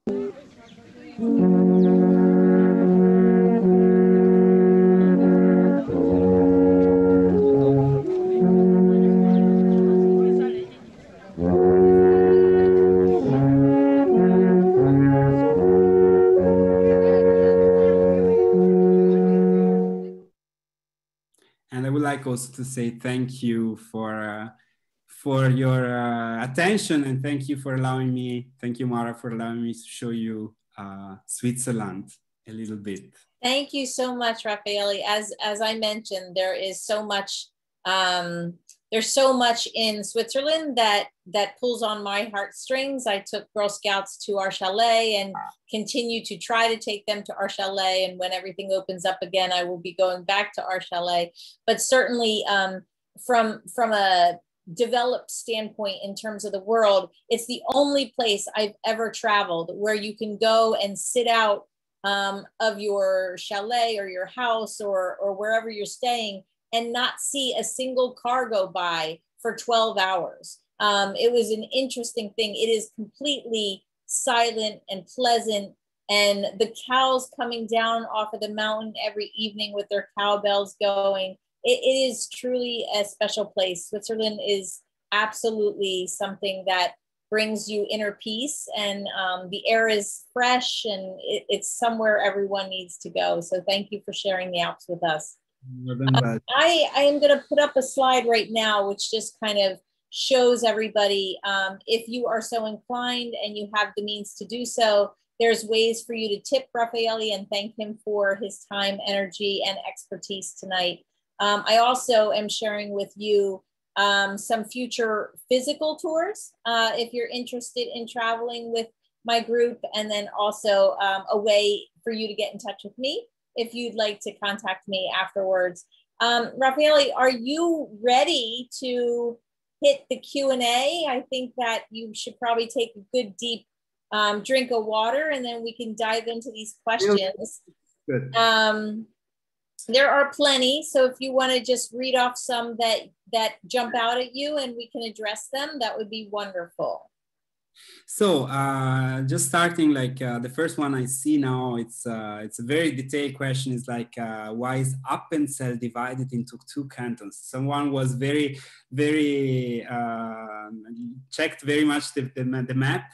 Appenzell is the place where people were public voting at the beginning. I will talk about, and out of these 26 cantons that we have, I've mentioned at the beginning, there are 6 that are considered as half cantons, and these are many different reasons. It can be about different also religions or different politics. So it's kind of like it changed. It happened over the years, let's say, that they kind of divided. But they are considered now also, if they are divided into as each one as a canton.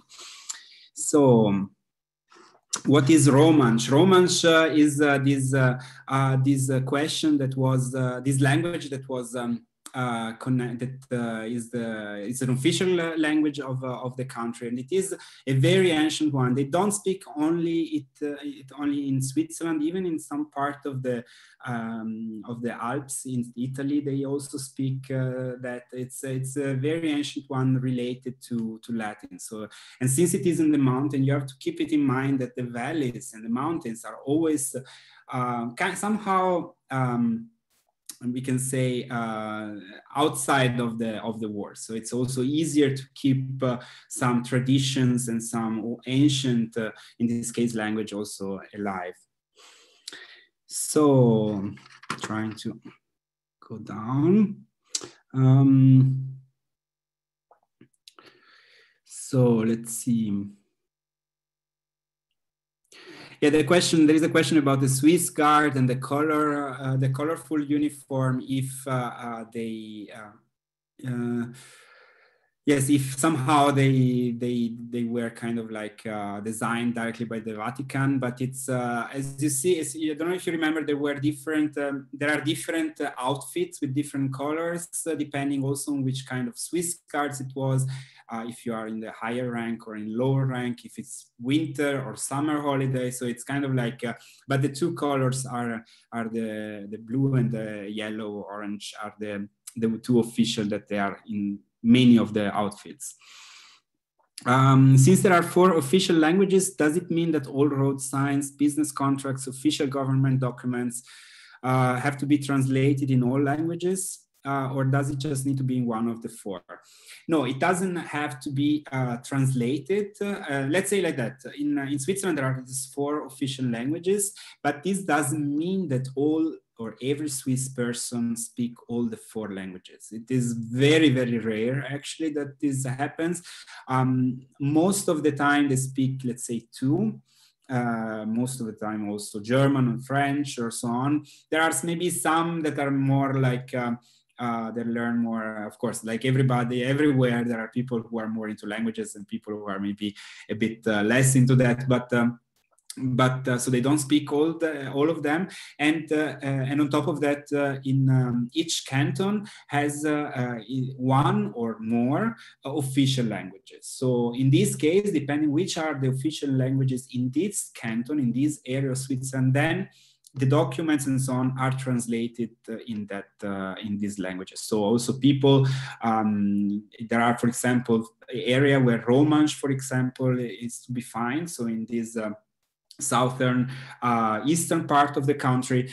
There are areas where there are even 3 languages which are official. So we have Italian, German, and Romansh. So because the community is kind of like mixed, and so everybody has somehow someone that understand them. So it's everywhere, all over the country, different. This is, I was expecting somehow this question is like, how was Switzerland able to keep German invasion out during the World War II? I will not now go into all the World War II part of the story. There are a lot of reasons. It's definitely something unique in a way. There are definitely, I mean, the thing is that it's not only Switzerland is a small country, we have seen, but it's a country which is also very difficult to be conquered. So the Alps are definitely a part, makes this country difficult to be conquered, because you can imagine, so an army to go up these mountains is almost impossible.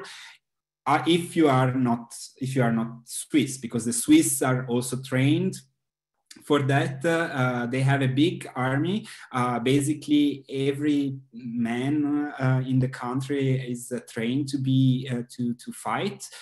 They still do also every, I don't remember exactly how many years, but they keep on doing training also to be kind of like updated. So this is something that kind of in a way scared maybe also the German part, the Germany or Nazi Germany. Another reason, which is a bit of a controversial one, is that Switzerland was also helping in a way financially, not only in Nazi Germany, but also, so occupying Switzerland was maybe not the best also decision for Hitler. So there are many different reasons, but what at the end, what counts is that they managed to do that, and it is, in my opinion, very fascinating. And like every country every country has a part of its history which is maybe a bit kind of like bit darker, if we can say, or a bit more taboo,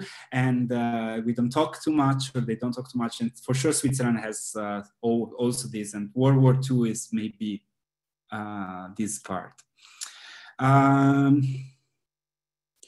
So yeah, there is a question about COVID now. I mean, it's changing. If it's like if I'm going to talk about the COVID situation now, it's in Switzerland. It's as you can imagine. I don't know exactly, for example, in the States and so on, but each state here in Europe has different rules, changing basically on a weekly basis sometimes, and Switzerland is no exception. I know that they were also talking about opening again everything, museums and so on.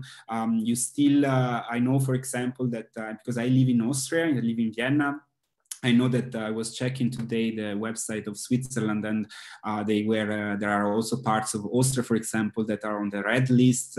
So you have to do quarantine, or you're not allowed to get inside Switzerland. So it's kind of like going on change. So it's, yes. Are these lakes very, very deep? Yeah, I mean, they are. I wrote, I don't know all the depth of all these lakes. For example, the Lake Lucerne, I wrote it here. It's 700 feet deep, so 214 meters. Most of these lakes are actually glacial lakes. So they are definitely, this means that they're quite deep. And yes, but they are. I mean, it's you can find deep lakes in Switzerland. Our price is high due to taxes. So yeah, not necessary. It's also, again, I was expecting kind of like this question, because as I said, Switzerland is. If you think of Switzerland, we think of money and of high costs of living. Switzerland, the reason why it is so expensive, it has also mostly to do with also with the market. It's kind of like in a way closed market, we can say, a very luxurious one. So also the products they produce, they are kind of like organizations that are like kind of also fixing somehow the lowest price you can some things, so the products has to cost. So it's kind of like it's an open market, but it's in a way also a very unique market, and it's expensive, but you have also to keep in mind that the average income is usually way higher. I mean, it's about an average income. It's about kind of like 70,000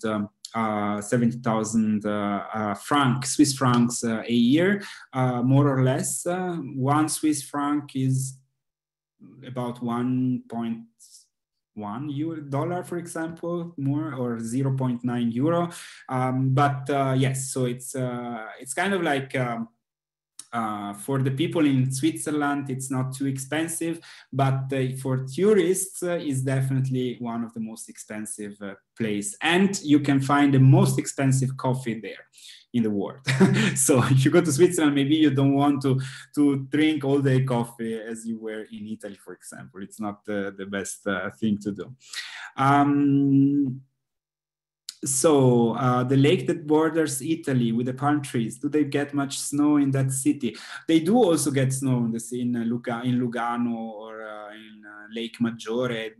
We are still in the Alps. The thing is that the southern part of the Alps is somehow a bit more like the weather. It's kind of like a bit more south, like more Italian, like in a way. So the chances that the weather is better and the temperature are higher are also higher there. So, but they do also get snow. Yeah.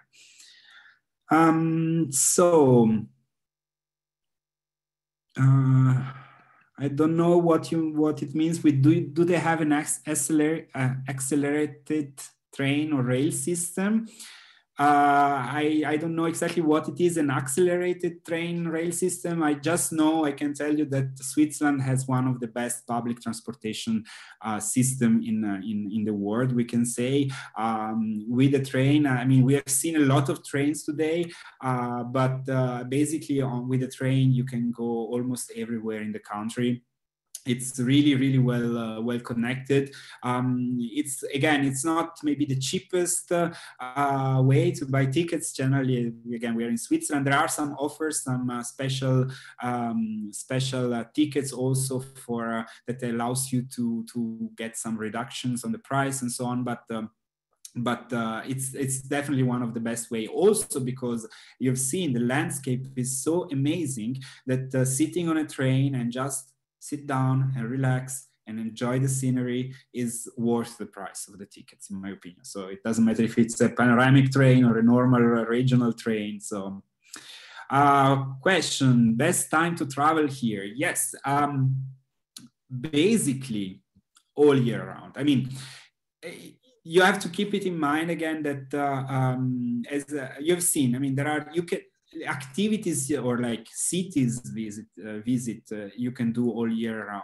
Mountains are beautiful in spring, summer, and as well in autumn or winter. So it depends on what you want to do. Not everybody's into skiing, for example. So if you are more into hiking or climbing, you maybe want to go in during the summer months. Of course, in August, September, I mean, the weather changed. Especially on the mountain, the weather changed generally. If talking about Lucerne, it can really, like in the same day, the sun is shining, then it's raining, then it's again shining, and it's kind of like everything all the time like that, because of the mountain. So but yes, basically I would say that Switzerland is really like all year round. Christmas also, a lot of Christmas markets they have. It's a lot to do. So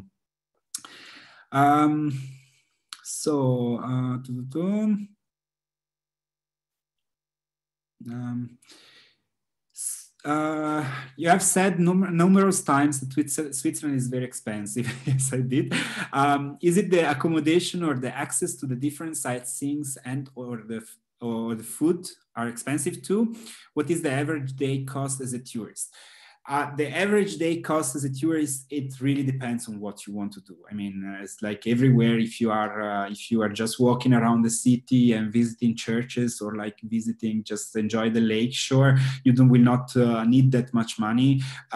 Food is, I mean, if you want to go every day to the restaurant while you're there, of course you have to pay a lot of money, but there are ways also to kind of like not spend all your money in food. My option when I'm there also is there are a few supermarkets that are offer not only sandwiches but also like warm food that you can take or eat there or take away, and it's kind of it's affordable. So it depends really on what you want to do and how you want to do. But of course, if you plan to visit Switzerland, you need anyway to keep somehow in mind that it will be a bit more expensive than other countries in Europe, for example, or in the world. Is the river water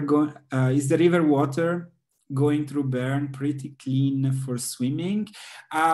Yes, it is. It is very clean. It's Switzerland. I mentioned it during the presentation. Switzerland is a very green country. Environment is definitely on the top goal of this country. They're very strict also with that, and all these lakes, all these rivers, maybe there are, of course, everywhere there are some exceptions, but generally all these lakes, all these rivers are totally clean. So you can almost probably drink the water if you filter it with somehow, then it's drinkable water. So all the water also that you drink in Switzerland, this is the same also here in Austria, for example. It comes directly from the mountains, so it's the best water you can get actually, and it is for free. So this is also a good thing. It's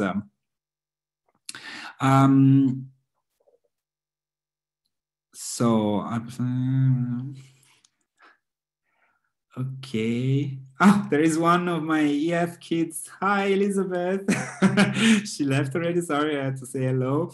That looked like an observatory near the Matterhorn. Yes, there are observatories. Also at the Jungfrau, the building up there, there is an observatory, as you can imagine. I mean, you are in the middle of the mountains, on the top basically of the Alps, yes, they use it also as well. But it's also a hotel most of the times. There is also inside the restaurant, so it's kind of like, it's a mix most of the time. Many places it's a mix of things that you can do or they do.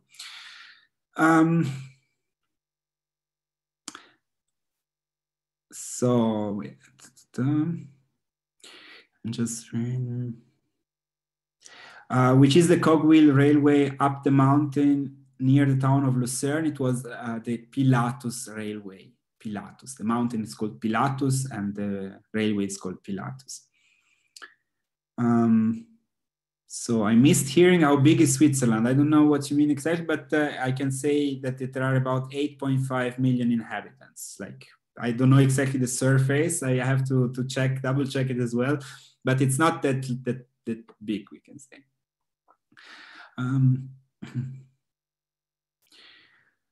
So, where was the children book Heidi set, or was it totally fictitious? I mean, it was a book. It was a fictitious in a way. It was written by this in the 1880s, was published, and it actually it is set in the area where. If you remember, there was two panoramic trains. One was the long one, the Glacier Express, and the other one was called Bernina Express, coming from Italy towards the city of Chur. And here in this area, there are it's set. You can also find a Heidi village there, which is a kind of like a kind of like an amusement park. So everything is a bit fake for tourists, but if you are very much into Heidi, maybe you want to see it. I would like to visit it as well, just to have. I've never been in this Heidi village. So, do the Swiss still have universal military service for all men? Yes, they do. Except you cannot, and you do social service, but it's a bit longer. But all the men up to, if I'm not wrong, 33 years old or 36, they are also after after the military service, they are ready to fight in case, or ready to be called to the army by the army. So, and also what is also interesting, it's that every ex military soldier or student, we can say, still keep their own gun at home. They're really ready to fight in a way. And that's why also Switzerland has this so-called armed neutrality. So they are neutral, but you don't want to mess with them. Let's say like that. Okay. The question is about the Toblerone chocolate fondue. If this is for tourists or locals as well. I mean, I never had the Toblerone chocolate fondue, but I guess it tastes nice. I think that the typical fondue is more like with the normal chocolate. We can say that the Toblerone is maybe not the best one, but I never tried it, so I might try it now. I have still some Toblerone here at home. Mm-hmm. So, much cheaper than station. So there's a question also about the ticket buying of the Glacier Express, if it's cheaper buying it from a German or Italian station. It might be, I know from the Italian, since it starts from Italy, it might be maybe a little cheaper, but I really personally think that at the end it's kind of like the same. You can buy it also online, or mostly online actually, and the price will not be that different depending where you buy it. So what time of the year is Carnival? Carnival is usually 40 days before Easter. So it's around February, change kind of like every year, but it's about February. So, okay, wonderful. Thank you everybody. Good. So let's see, I'm like a lot of compliments. I feel very, very honored. And how hot is during summertime? It can get quite hot actually. It's especially if you are up the mountain. So people many times underestimate the temperature if it's sunny also in winter up the mountain, especially with the snow and with the ice. It can get really hot. It's perfect for the tan and to get burned also. But otherwise, in the valley or in Switzerland, generally it can get also quite hot. It's not. I mean, up to 30 degrees, 35 even, depending on the season. You know, weather is changing. 35 degrees Celsius. So the Fahrenheit, I'm always very bad in converting them, but it's quite a summer temperature, we can say. So, let's see. Okay. Which region is most affordable to visit yet scenic? I mean, there are different options. I mean, as you've seen, if you're into the mountains, definitely is again, it depends what to do and where you go. If you avoid the main or the most famous places, and some of them I've talked also about on the presentation, you can still find affordable housing also through Airbnb, which I'm not the biggest fan, but still it can be or small hotels. And but definitely, I personally love Ticino, the southern part Italian, not because I'm Italian, but because it's a good mix between also mountains and kind of like more like lakes and so on, with this Italian touch. And there are like also in the older Bernese Alps as well. I mean, it's really like there are so many places that it's always kind of like it's possible to find maybe places that are not too expensive to stay. It's a bit challenge, but you can. So I've been through the questions for you. There are a couple at the bottom. If I could just read a couple off, that might help us get to the last that are here. Do you mind, Raffaele? Please go for it. Okay, so Swiss cheese, is it a fallacy or is it truly from Switzerland? Yes, it is truly from Switzerland. It's not called Swiss cheese here or there. There are many, many different. I mean, I think with Swiss cheese in the US, for example, you think you have the one with the holes. That's the idea. There is also, it's called Emmentaler. It comes from there is a place called Emmental where it comes from, but there are many different ones. I was even thinking of doing a slide only talking about all the cheese, but it was really a lot. It's really like, if you're into cheese, try all possible. And the best way is also just to go to the supermarket and buy a few of them and bring it with you by hiking or walking around, and you will definitely enjoy it. But Swiss cheese comes from Switzerland, yes. The lakes, they don't seem to have fishing boats. Are there fish in the lakes? Yes, there are fish. You can also eat it if they fish it. It's kind of like regulated, the fishing. It's not really totally free if you go and you just start fishing. So it's kind of, let's say that fishing, it's not anymore the main job source. Let's say it's of course changed over the centuries, but they still do fishing. It's definitely something you can do, and they do. Yes. Okay, and the last question for you to answer: in an ideal trip, how many days do you think would be wonderful to use to see most of the things that you gave us on this tour? I can talk by my experience. I did, and I will do hopefully again soon, a tour where I am even 10 days only in Switzerland. So it's 1 week. It depends. If you want to visit many cities as well, 1 week is for sure an option. But the more, the better, let's say. That's great. Maybe we will meet there.